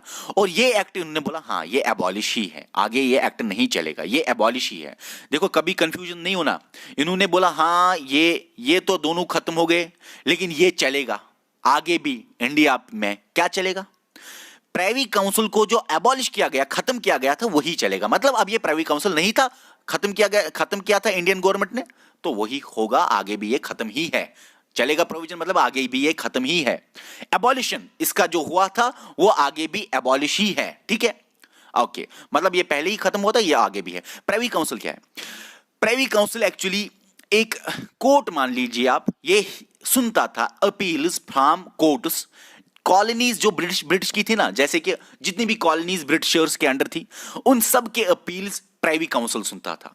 और इंडियन गवर्नमेंट ने इसको ऑलरेडी खत्म किया था, और इस डेट पे रिपब्लिक डे पे बोला कि हाँ भाई ये खत्म ही है, एबॉलिशन सही है, एबॉलिशन सही है, जो एबॉलिशन लाया गया था वो सही है, इसका एबॉलिशन सही होना है। ओके, अब लास्ट में सुन लीजिए, आप यहां पे देख लीजिए। देखो, जब पहले कॉन्स्टिट्यूशन बनाना, उसमें क्या क्या था? उसमें प्रियम्बल था, 395 आर्टिकल्स थे, 8 शेड्यूल्स थे, 22 पार्ट थे। लेकिन आज कितने हैं? ऊपर भी मैंने बोला प्रियम्बल वो आज भी है, लेकिन प्रियम्बल चेंज किया हुआ है, उसमें चेंजेस लाई गए, अमेंडमेंट एक हुआ, एक अमेंडमेंट आज तक हुआ है, 3 वर्ड्स आए हैं, ठीक है। सोशलिस्ट, सेक्युलर और SSI, इंटेग्रिटी, हाँ SSI, सॉवरेन तो नहीं हो सकता, सोशलिस्ट, सेक्युलर और इंटेग्रिटी वर्ड। ओके, देखो भाई, मैं आप उसके बारे में समझाऊंगा, कोई बात नहीं, टेंशन मत लीजिए। आज कितने आर्टिकल है, कितने पार्ट्स हैं और कितने शेड्यूल्स हैं आपके सामने। ओके, अब हम सीखेंगे नेक्स्ट स्लाइड। टाइम कितना हुआ? Okay okay okay okay okay, देख लीजिए, ट्रिक का इंतजार आप कर रहे हो, मुझको पता है, मुझको पता है, बहुत ब्यूटीफुल ट्रिक है, देख लीजिए। सबसे पहले जब इंडिपेंडेंस एक्ट आया 1947 का, तो क्या चेंजेस आई, क्या चेंजेस लाई गई? सबसे पहले आपको पता है कैबिनेट मिशन प्लान ने बोला 389 मेंबर्स होंगे, लेकिन उतने मेंबर्स नहीं थे। तो प्रिंसली स्टेट्स जो पहले नहीं आए थे कॉन्स्टिट्यूएंट असेंबली में, और मुस्लिम लीग जो पहले नहीं रहे थे मेंबर, जिन्होंने बाइकआउट किया था, जो कॉन्स्टिट्यूएंट असेंबली में नहीं आए थे, ग्रेजुअली उन्होंने ज्वाइन होना स्टार्ट किया। मुस्लिम लीग भी, प्रिंसली स्टेट्स भी। मैंने बोला ना प्रिंसली स्टेट्स कल कि वो फिल ही नहीं हुए थे। तो धीरे धीरे इंडियन इंडिपेंडेंस एक्ट के बाद, एक्चुअली इंडिपेंडेंस के दौरान ही, वैसे कुछ प्रिंसली स्टेट्स इंडिपेंडेंस के थोड़ा टाइम बाद ही आए थे, लेकिन आप ऐसे याद रखो, उतना डीप में मत जाओ। इंडिपेंडेंस के साथ साथ प्रिंसली स्टेट्स और मुस्लिम लीग ज्वाइन होना स्टार्ट हो गया कॉन्स्टिट्यूएंट असेंबली का। और जब पाकिस्तान अलग हुआ, मुस्लिम लीग, देखो मुस्लिम लीग ने विड्रा किया था और पाकिस्तान बनाया, लेकिन मुस्लिम लीग के कुछ मेंबर्स आए कॉन्स्टिट्यूएंट असेंबली में, और जब पाकिस्तान बना, अलग हुआ, तो कॉन्स्टिट्यूएंट असेंबली की मेंबरशिप हुई 299। ये मैंने कल भी सिखाया है।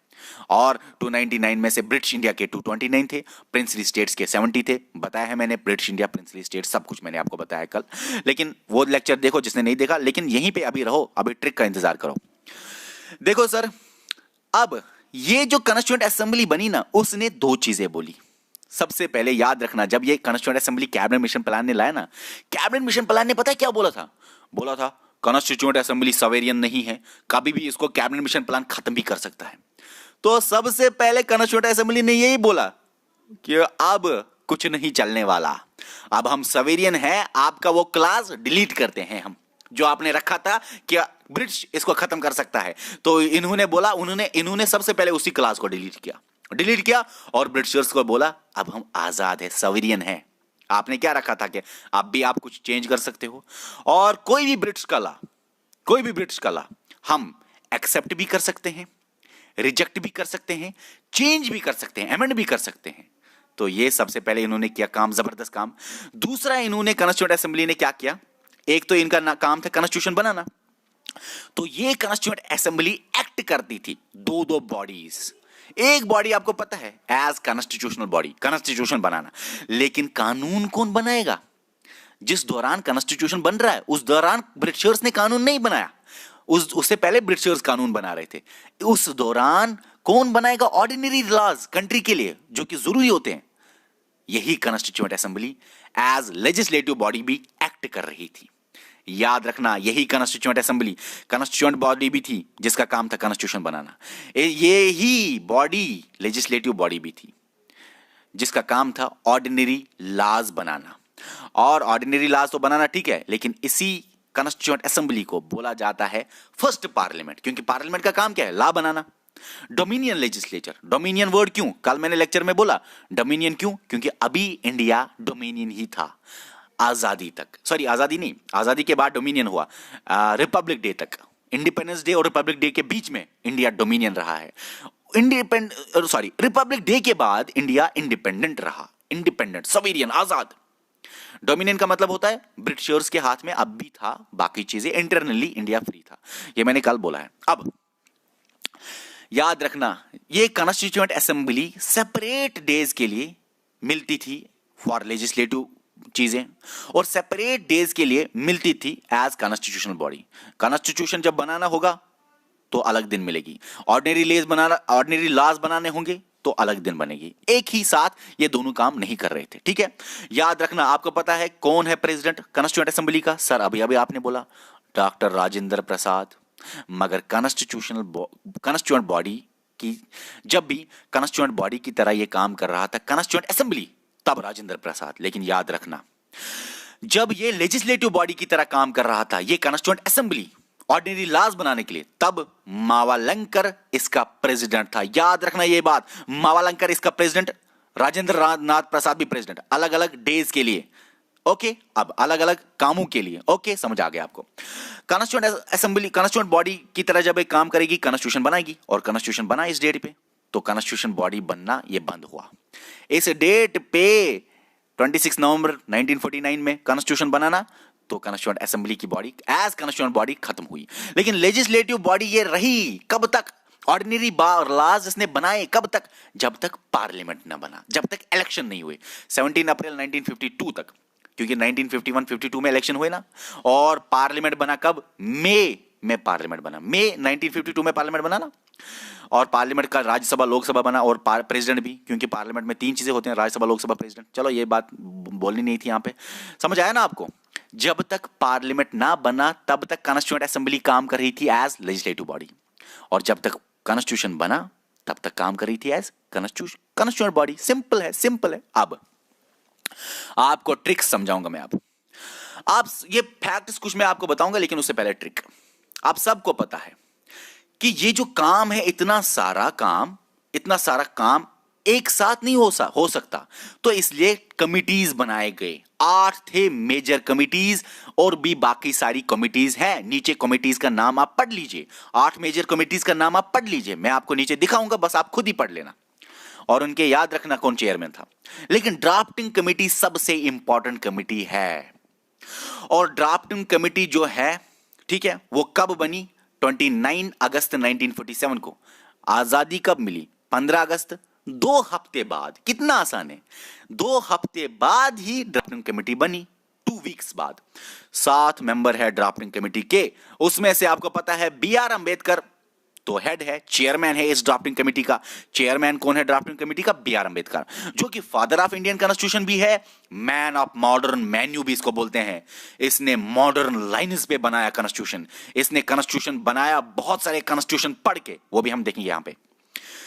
अब जो बाकी मेंबर्स हैं वो कभी कभी भूल जाते हैं। ट्रिक क्या है, याद रखना। गोपी एक लड़की है, कृष्णा एक लड़का है। गोपी कृष्णा, इनकी शादी हुई थी, ठीक है। गोपी लड़की, कृष्णा लड़का, शादी हुई थी, ठीक है। शादी के बाद इनका झगड़ा होता है, पता किस पे? आचार पे। आचार पे ये गोपी जो लड़की थी वो तंग आ गई, उसने बोला अरे भाई कुछ ना कुछ करना पड़ेगा। वो चली गई साधु के पास, साधु के पास चली गई कि कोई तावीज वावीज दे दे, कुछ दे दे, ताकि ये जो कृष्णा मेरे साथ लड़ाई कर रहा है वो भी आचार पे वो बंद करे। कृष्णा के लिए तावीज लाने गई, तो सादुल्ला के पास जाते जाते बीच में इसको मुंशी मिला। आपने देखा होगा ना, मुंश जो होता है, मुंश दुकानों पे जो कि वो देता है ना, जो कि वो देता है राशन वाशन, मुंश बीच में मिला। और मुंश ने बोला अरे गोपी कहां जा रही हो? गोपी ने बोला ये जो कृष्णा है मेरे साथ रोज रोज लड़ाई कर रहा है, वो भी आचार पे, अब मैं जाऊंगी साधु के पास कुछ तावीज वावीज लाने। मुंशी ने बोला अरे भाई जब आचार दिया तभी लड़ाई की, आचार को मारो गोली, उसको दे दो महादाल। महादाल आपको पता है ना? ओके, महादाल उसको दे दो, आचार छोड़ो। यही है ट्रिक, यही है ट्रिक। अब गोपी के बदले याद रखना गोपाला स्वामी, कृष्णा के बदले याद रखना कृष्णा स्वामी, अंचार के बाद बदले याद रखना कृष्णमाचार्य, ओके। साधु के बदले याद रखना सादुल्ला, मुंशी तो KM मुंशी ही है। महादाल के बदले याद रखना, अरे मैं भूल गया हूं यहां पे लिखना, महादेव, DEV, महादेव लिखना, ओके, महादेव EV लिखना, ओके, मैं यहां पे भूल गया लिखना, EV लिखना पेन से आप, महादेव, ओके। तो ये जो 7 मेंबर्स है, जरा सुनाइए भाई। गोपी, उसका पति कृष्णा, गोपाला कृष्णा, और लड़ाई किस पे हुई? आचार पे। किसके पास जाएगी ये ताइज लाने? साधु के पास। बीच में कौन मिला? मुंशी मिला। मुंशी ने क्या बोला? आचार को मारो गोली, क्या दे दो उसको? ये जो आपका पति है कृष्णा, उसको दे दो महादाल। बस एक बार ये ट्रिक याद रही, फिर ये आसान है। यहाँ पे भी स्वामी लगाना, यहाँ पे भी स्वामी लगाना, यहाँ पे कृष्णा लगाना, ये क्या है? बाकी तो ठीक है, सादुल्ला महादेव यहाँ पे लिखना। Okay okay. अब याद रखना, ये जो ड्राफ्टिंग कमेटी है, लेस देन 6 मंथ्स इन्होंने काम किया। 141 डेज के लिए ही इन्होंने ड्राफ्ट लाया, क्योंकि ये सबसे इंपॉर्टेंट कमेटी है भाई। बाकी कमिटीज को छोड़ो, ड्राफ्टिंग कमेटी का मतलब ड्राफ्ट बनाना सबसे इंपॉर्टेंट कमेटी थी ये। अब कुछ और फैक्ट्स हम जान लेते हैं।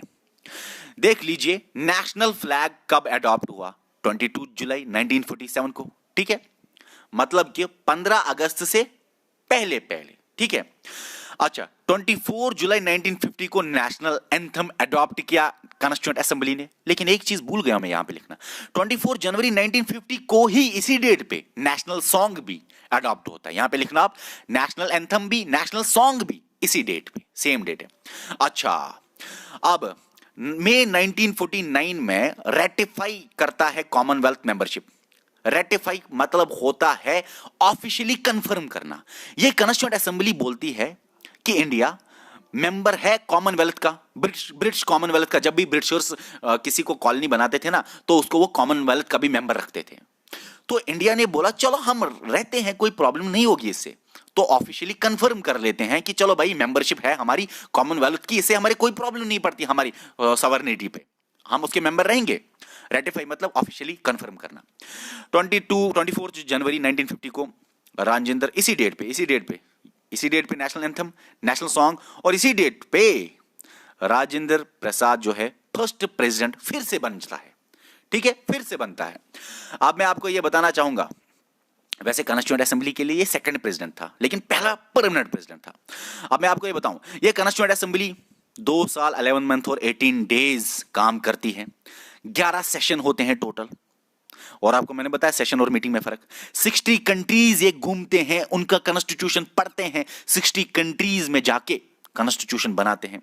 114 डेज टोटल ये मीटिंग करते हैं। Session 11, meeting 114 days. 64 लाख खर्चा होता है कॉन्स्टिट्यूशन बनाने के लिए। लेकिन याद रखना, मुझे बताओ, ड्राफ्टिंग कमेटी ने ज्यादा डेज मीटिंग की है, किसने ज्यादा डेज की मीटिंग? ड्राफ्टिंग कमेटी ज्यादा मिले हैं as compare to constituent assembly. ये बातें हैं कॉन्स्टिट्यूएंट असेंबली की, ये बातें हैं ड्राफ्टिंग कमेटी की। ओके, अब लास्ट में ये आपको समझ में आ गया। अब कमिटीज का नाम आपके सामने, और भी कुछ फैक्ट्स हैं वो हम कल जानेंगे, क्योंकि बयान राव है कॉन्स्टिट्यूशनल एडवाइजर, और भी कुछ फैक्ट्स हैं बहुत सारे। किसने डिजाइन दिया कॉन्स्टिट्यूशन को, किसने इसको डिजाइनिंग दे दी, ठीक है ना, बहुत सारी चीजें वो हम कल देखेंगे। और कल हम क्रिटिसिज्म ऑफ द कॉन्स्टिट्यूशन भी पढ़ेंगे। ज्यादा से ज्यादा 5, 10, 15 मिनट में, 10 मिनट में पढ़ लेंगे ये सारा कुछ हम, बहुत ही आसान है। और फिर कल ही हम क्वेश्चन करेंगे, लगभग 40, कम से कम 30, 40, 50 क्वेश्चन हम कल करेंगे। मैं देखूंगा इस टॉपिक पे, आपको पूरी ग्रिप आ जाएगी। मुझे नहीं लगता इसके बाहर कोई सवाल आ सकता है। अब जो मेजर कमिटीज 8 है आपके सामने है, मैं धीरे धीरे स्क्रॉल करूंगा, इसको देखिए। इसका चेयरमैन कौन है याद रख लीजिए साथ साथ, और तब तक मैं आपसे बातें भी करूंगा। देखो भाई, ये टॉपिक खत्म हुआ।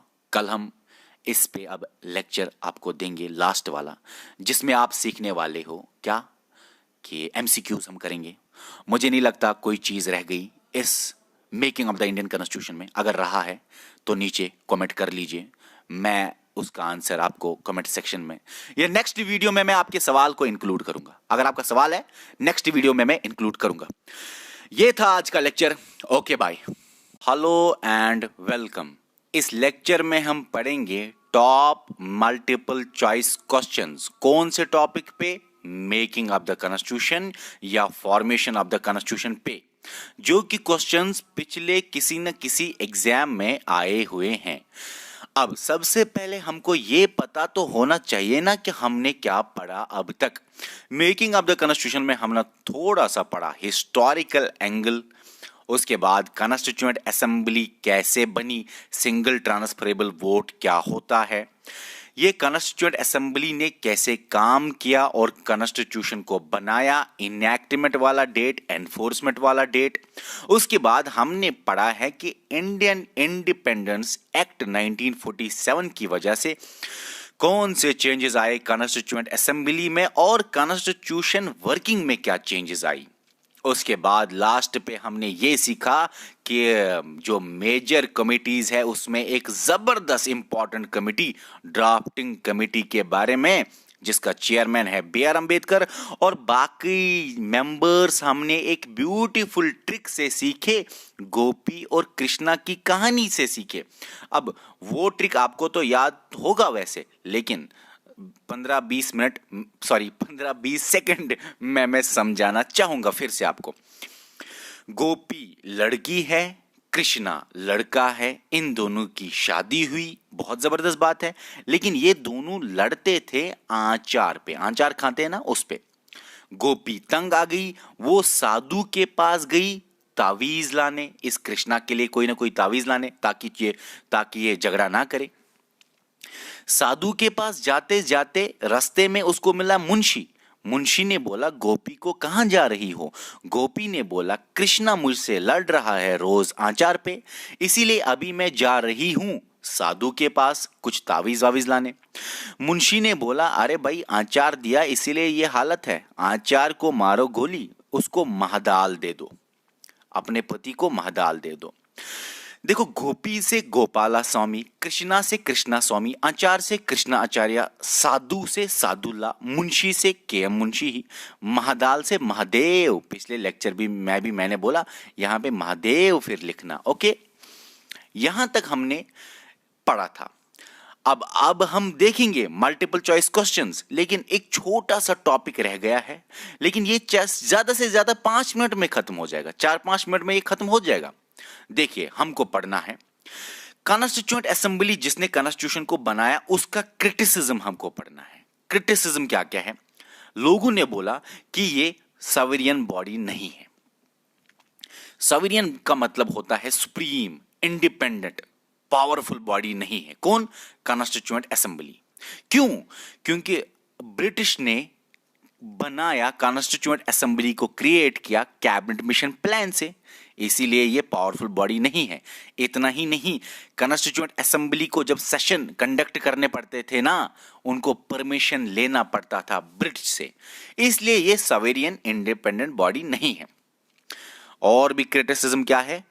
कॉन्स्टिट्यूएंट असेंबली रिप्रेजेंटेटिव बॉडी नहीं है, उसको लोगों ने नहीं चुना, उसमें डायरेक्ट इलेक्शन नहीं हुआ, यूनिवर्सल अडल्ट फ्रेंचाइज से नहीं हुआ डायरेक्ट इलेक्शन, उसमें इनडायरेक्ट इलेक्शन हुआ, और वो अडल्ट फ्रेंचाइज से इलेक्शन हुआ लेकिन इनडायरेक्ट वाला, मतलब कि प्रोविंशियल असेंबलीज ने उनको चुना, और अडल्ट जो थे प्रोविंशियल असेंबलीज में उन्होंने ही उनको चुना था।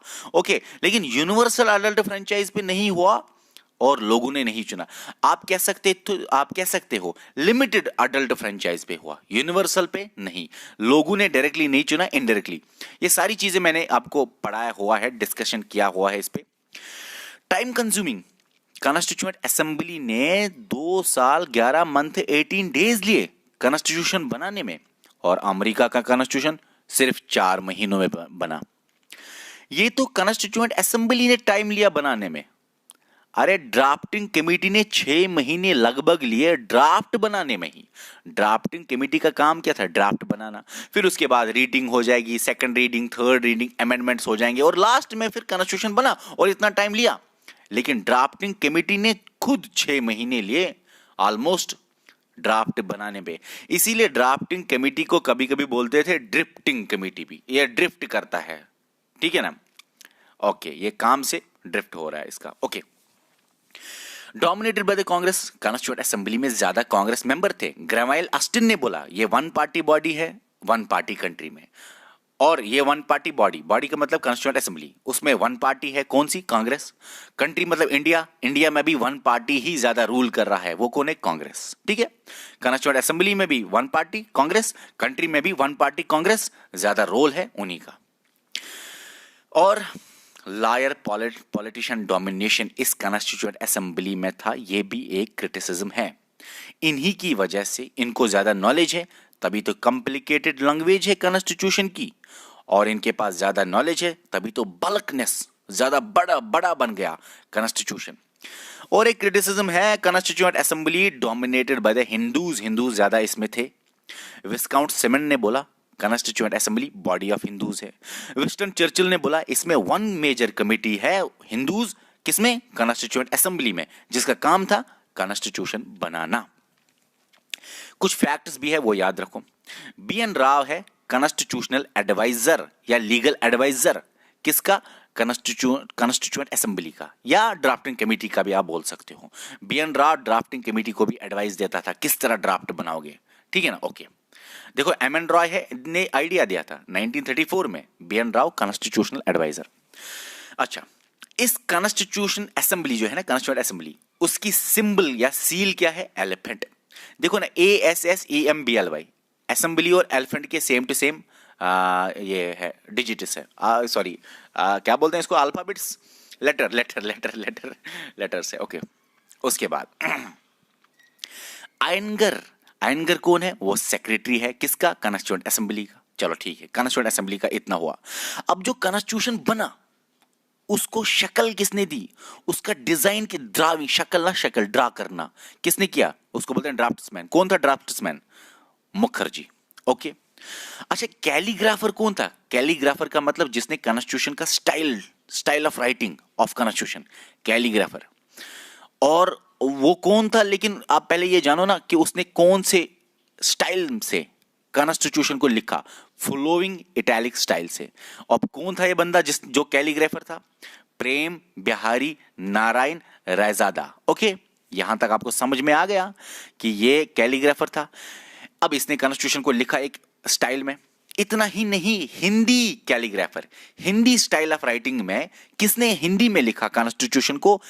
कृष्ण वायदिया। ओके, और लास्ट में Ambedkar architect of Indian constitution है, फादर ऑफ इंडियन कॉन्स्टिट्यूशन है, मैन ऑफ मॉडर्न मेन्यू है अंबेडकर। ये मैंने पिछले लेक्चर में बताया हुआ है। अब आपको मैंने पिछले लेक्चर में भी ये भी समझा कि कुछ 8 मेजर कमिटीज थे। 8 मेजर कमिटीज पहले जानो, फिर हम आएंगे क्वेश्चंस पे। क्वेश्चंस पिछले पेपर्स में आए हुए हैं, वो हम पढ़ेंगे। बस 8 मेजर कमिटीज के आपको याद रखने, सिर्फ चेयरमैन। ये माइनर कमिटीज आपको याद, ये जो आपके सामने माइनर कमिटीज है ना, इसको याद नहीं रखना। सिर्फ मेजर 8 कमिटीज के चेयरमैन को याद रखना है। थोड़ा सा मैं आपको ट्रिक से समझाऊंगा, हल्का सा, ज्यादा नहीं है। जहां पे भी यूनियन और स्टेट होगा ना, यूनियन स्टेट होगा, वहां पे चेयरमैन जवाहरलाल नेहरू। यूनियन और नीचे एक जगह स्टेट है, चेयरमैन कौन है? जवाहरलाल नेहरू। ओके, बात खत्म। अब यहां तक समझ आया? उसके बाद प्रोविंशियल कॉन्स्टिट्यूशनल कमेटी और advisory committee on fundamental rights, इस दोनों का सरदार वल्लभ भाई पटेल है। सरदार पटेल किसका? प्रोविंशियल कमेटी, और माइनॉरिटी ट्राइबल और फंडामेंटल राइट्स कमेटी जो है उसका भी सरदार पटेल ही है। ये जो एडवाइजरी कमेटी है इसमें 5 सब कमिटीज है, वो आपको जाननी नहीं है, और उनके चेयरमैन भी याद मत रखो। अगर रखना चाहते हो तो JB कृपलानी थोड़ा सा इंपॉर्टेंट नाम है, बन जाता है इंपॉर्टेंट, वैसे याद रखने की जरूरत नहीं। उसके बाद रूल्स ऑफ प्रोसीजर, हाँ, ऊपर ड्राफ्टिंग कमेटी का भी था चेयरमैन, वो कौन है? BR अम्बेडकर। वो तो सबको पता है, हमने अच्छी तरह पढ़ा भी। रूल्स ऑफ प्रोसीजर कमेटी और स्टीयरिंग कमेटी, दोनों का राजेंद्र प्रसाद है। इसका तो हो गया, दोनों का राजेंद्र प्रसाद है। प्रोसीजर कमेटी, कौन सा प्रोसीजर चलेगा, कैसा प्रोसीजर चलेगा। स्टीयरिंग कमेटी क्या होता है? स्टीयरिंग आपको पता है ना, हैंडल गाड़ी की, स्टीयरिंग जहां से चलाओगे वहीं से गाड़ी चलेगी। स्टीयरिंग कमेटी का हेड राजेंद्र प्रसाद था, चेयरमैन। ये कमेटी चलाती थी कॉन्स्टिट्यूएंट असेंबली को कि किस तरह से आप चलोगे और कॉन्स्टिट्यूशन बनाओगे। स्टीयरिंग कमेटी का काम था कॉन्स्टिट्यूएंट असेंबली को चलाना, शॉर्ट में।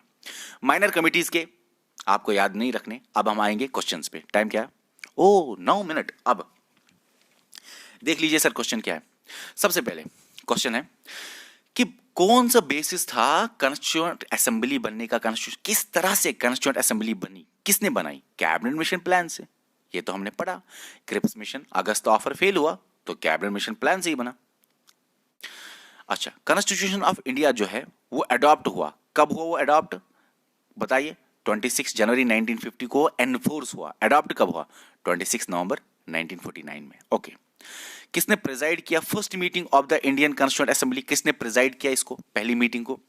आपको पता है पहली मीटिंग S सिन्हा ने की, जो कि टेम्पररी प्रेसिडेंट था। सेकंड मीटिंग पे ही इसको चेंज किया गया था, और परमानेंट प्रेसिडेंट कौन था? राजेंद्र प्रसाद। उसके बाद कौन है एडवाइजर ऑफ द एडवाइजर? तो अभी मैंने बोला एडवाइजर कौन है? BN राव। आइडिया होता तो MN Rao. Okay, constituent assembly ने कब से स्टार्ट करना फंक्शन किया? स्टार्ट मतलब पहली मीटिंग कब हुई? 9 दिसंबर 1946। ये सारी चीजें हमने पढ़ी हुई हैं। इतना ही नहीं, हमने तो बहुत डीप में पढ़ा, ये तो कुछ सवाल है ही नहीं। देखो भाई, इनमें से किसने मूव किया ऑब्जेक्टिव रेजोल्यूशन, जो कि बाद में प्रेम्बल बना कॉन्स्टिट्यूशन का? इस डेट पे ऑब्जेक्टिव रेजोल्यूशन किसने मूव किया? किसने मूव किया? जवाहरलाल नेहरू ने। हमने तो ये पढ़ा, बहुत आसान से सवाल है। इनमें से कौन सा इज नॉट ए मेंबर, जो कि मेंबर नहीं है कॉन्स्टिट्यूएंट असेंबली का? वल्लभ भाई पटेल तो कमेटी का चेयरमैन है, वो तो मेंबर है। के एम मुंशी भी ड्राफ्टिंग कमेटी का एक बंदा है। अभी हमने देखा कृपलानी भी एक जगह, तो नारायण आएगा आंसर। अभी मैंने बोला ना, कृपलानी थोड़ा सा इंपॉर्टेंट बन जाता है। कॉन्स्टिट्यूशन ऑफ इंडिया कब कंप्लीट हुआ? कंप्लीट का मतलब कब बना? फॉर्म, इनएक्ट, अडॉप्ट, एनफोर्स नहीं, कब बना? 26 जनवरी तो नहीं होगा, एनफोर्स हुआ, ये वाला डेट है। ओके, कितने सेशन? 11 सेशन। मैंने आपको समझा है सेशन और मीटिंग में क्या फर्क है। ओके, पहला डे सेशन का किसने चेयर किया? पहले डे पे सर सचिंदर सिन्हा ने। हाँ, जब दूसरी मीटिंग थी उसमें आपको पता है कौन बना था प्रेसिडेंट परमानेंट। कितना टाइम लिया कॉन्स्टिट्यूएंट असेंबली ने कॉन्स्टिट्यूशन बनाने में? 2 साल 11 मंथ्स। अरे ये नहीं है, 2 साल 11 मंथ्स 18 डेज, बहुत ही आसान है। कॉन्स्टिट्यूएंट असेंबली जो है उसने ड्राफ्टिंग कमेटी को सेट किया। चेयरमैन कौन था? चेयरमैन बी आर अम्बेडकर था। लेकिन कब ड्राफ्टिंग कमेटी को बनाया? आपको मैंने ये बोला भी है पिछले लेक्चर में, 2 हफ्ते बाद जब आजादी मिली, 15 अगस्त के 2 हफ्ते बाद, 29 अगस्त 1947। चेयरमैन कौन था? प्रोविंशियल कर्नल, अभी हमने देखा पटेल था, सरदार वल्लभ भाई पटेल। उसके बाद नंबर ऑफ मेंबर कितने थे ड्राफ्टिंग कमेटी में? 7 थे, 6 तो थे, और 7वां कौन था? चेयरमैन। वो कौन था? B R Ambedkar. B R Ambedkar और 6 मेंबर, 7 मेंबर आ गए ना। ओके, फर्स्ट सेशन कब हुआ कॉन्स्टिट्यूएंट असेंबली का? जब मिले, पहली मीटिंग हुई, वो तो ये थी। ओके, किसने प्रपोज किया preamble before the drafting committee of the constitution? वैसे एक क्वेश्चन गलत है भाई, प्रेम्बल तो बाद में आया। ड्राफ्टिंग कमेटी के सामने प्रपोज किसने किया प्रेम्बल? यहां पे तो ऑब्जेक्टिव रेजोल्यूशन इसको लिखना था, जवाहरलाल नेहरू ने। ठीक है, लेकिन अब हो गया, कोई बात नहीं। आप देख लीजिए, क्योंकि मैंने समझाया आपको पिछले लेक्चर, आप देख लीजिए, जो नया है वो देख लीजिएगा, पूरे लेक्चर देखो, फिर मजा आएगा। कौन था प्रेसिडेंट कॉन्स्टिट्यूएंट असेंबली का हमें तो पता है भाई, इंडिपेंडेंट इंडिया मतलब 1947 के बाद कौन था? राजेंद्र प्रसाद। बहुत ही आसान है। Member of the constituent assembly को कैसे इलेक्ट हुआ? डायरेक्टली तो लोगों ने नहीं चुना, गवर्नमेंट तो था ही नहीं, नॉमिनेट क्या करेगा? प्रिंसली स्टेट्स ने रिप्रेजेंट किया? नहीं, प्रिंसली स्टेट्स ने आधा था उनका रोल नॉमिनेशन में, लेकिन इलेक्ट हुए बाय प्रोविंशियल असेंबलीज, वो भी इनडायरेक्ट इलेक्शन हुआ। ठीक है, ओके। उसके बाद इनमें से chairman person of drafting committee का कौन है भाई? Chairman B R Ambedkar. ठीक है, उसके बाद कितने टाइम तक कॉन्स्टिट्यूशन बनाया गया, फाइनलाइज किया गया? कितने टाइम तक? पहली मीटिंग और लास्ट मीटिंग दिसंबर 1946 से लेके नवंबर 1949 में बनाना constitution, adopt, enact, formation. Okay, कितने मेंबर थे इनिशियली कॉन्स्टिट्यूएंट असेंबली में? 389 कहां भाई? अरे क्या हो गया भाई? अच्छा, इनिशियली कितने मेंबर थे? 389 है इसका आंसर भाई। ये गलत है क्वेश्चन, ये गलत है क्वेश्चन। ठीक है, यहाँ पे 389 मिसप्रिंट हो गया है। 389 इनिशियली 389 है, फिर कितने बने? 299। ठीक है ना, ऐसे ही था ना कुछ, जब 90 मेंबर्स चले गए थे मुस्लिम लीग के। ओके, तो ये भाई गलत है क्वेश्चन, या यहाँ पे आप 389 लिख लीजिए, और आप चेक भी कर लीजिए, ये मैंने जूम किया, ये पेपर चेक कर लीजिए, आपको पूरा क्वेश्चन मिल जाएगा। हो जाता है प्रिंट गलत। ओके, उसके बाद कौन है चेयरमैन ऑफ यूनियन? हमें तो, मैंने यूनियन और स्टेट बोला ना, जवाहरलाल नेहरू, बात खत्म।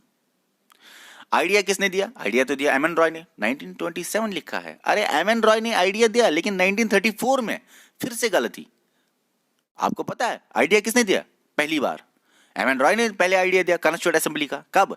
1934 में। हमने तो इसको पढ़ा, ये तो गलत है। इसीलिए भाई जब हम पढ़ाते हैं ना, बहुत सारी बुक से पढ़ाते हैं, गलतियां होती रहती है। ओके, अच्छा, को किसने चेयरमैन ड्राफ्टिंग कमेटी का? भाई बी आर अम्बेडकर चेयरमैन है, इसमें क्या ज्यादा देखना है?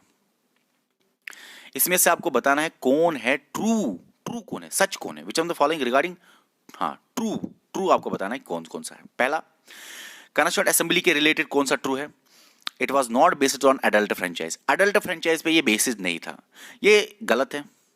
क्योंकि अडल्ट फ्रेंचाइज पे ये बेस था, लेकिन यूनिवर्सल अडल्ट फ्रेंचाइज पे बेस नहीं था, लिमिटेड अडल्ट फ्रेंचाइज पे बेस था। मतलब कि इसको चुना असेंबली को किसने, प्रोविंशियल लेजिस्लेचर ने, लेकिन वहां पे अडल्ट अडल्ट ही देखे गए जो कि वोट डालेंगे, लेकिन यूनिवर्सल पे नहीं सारे बाहर के लोग वोट डालेंगे। तो ये गलत है, not based on adult franchise, ये अडल्ट फ्रेंचाइज पे बेस था। आईएएस का क्वेश्चन है, इसीलिए जबरदस्त क्वेश्चन है, सबसे डिफिकल्ट क्वेश्चन है। जबरदस्त क्वेश्चन है।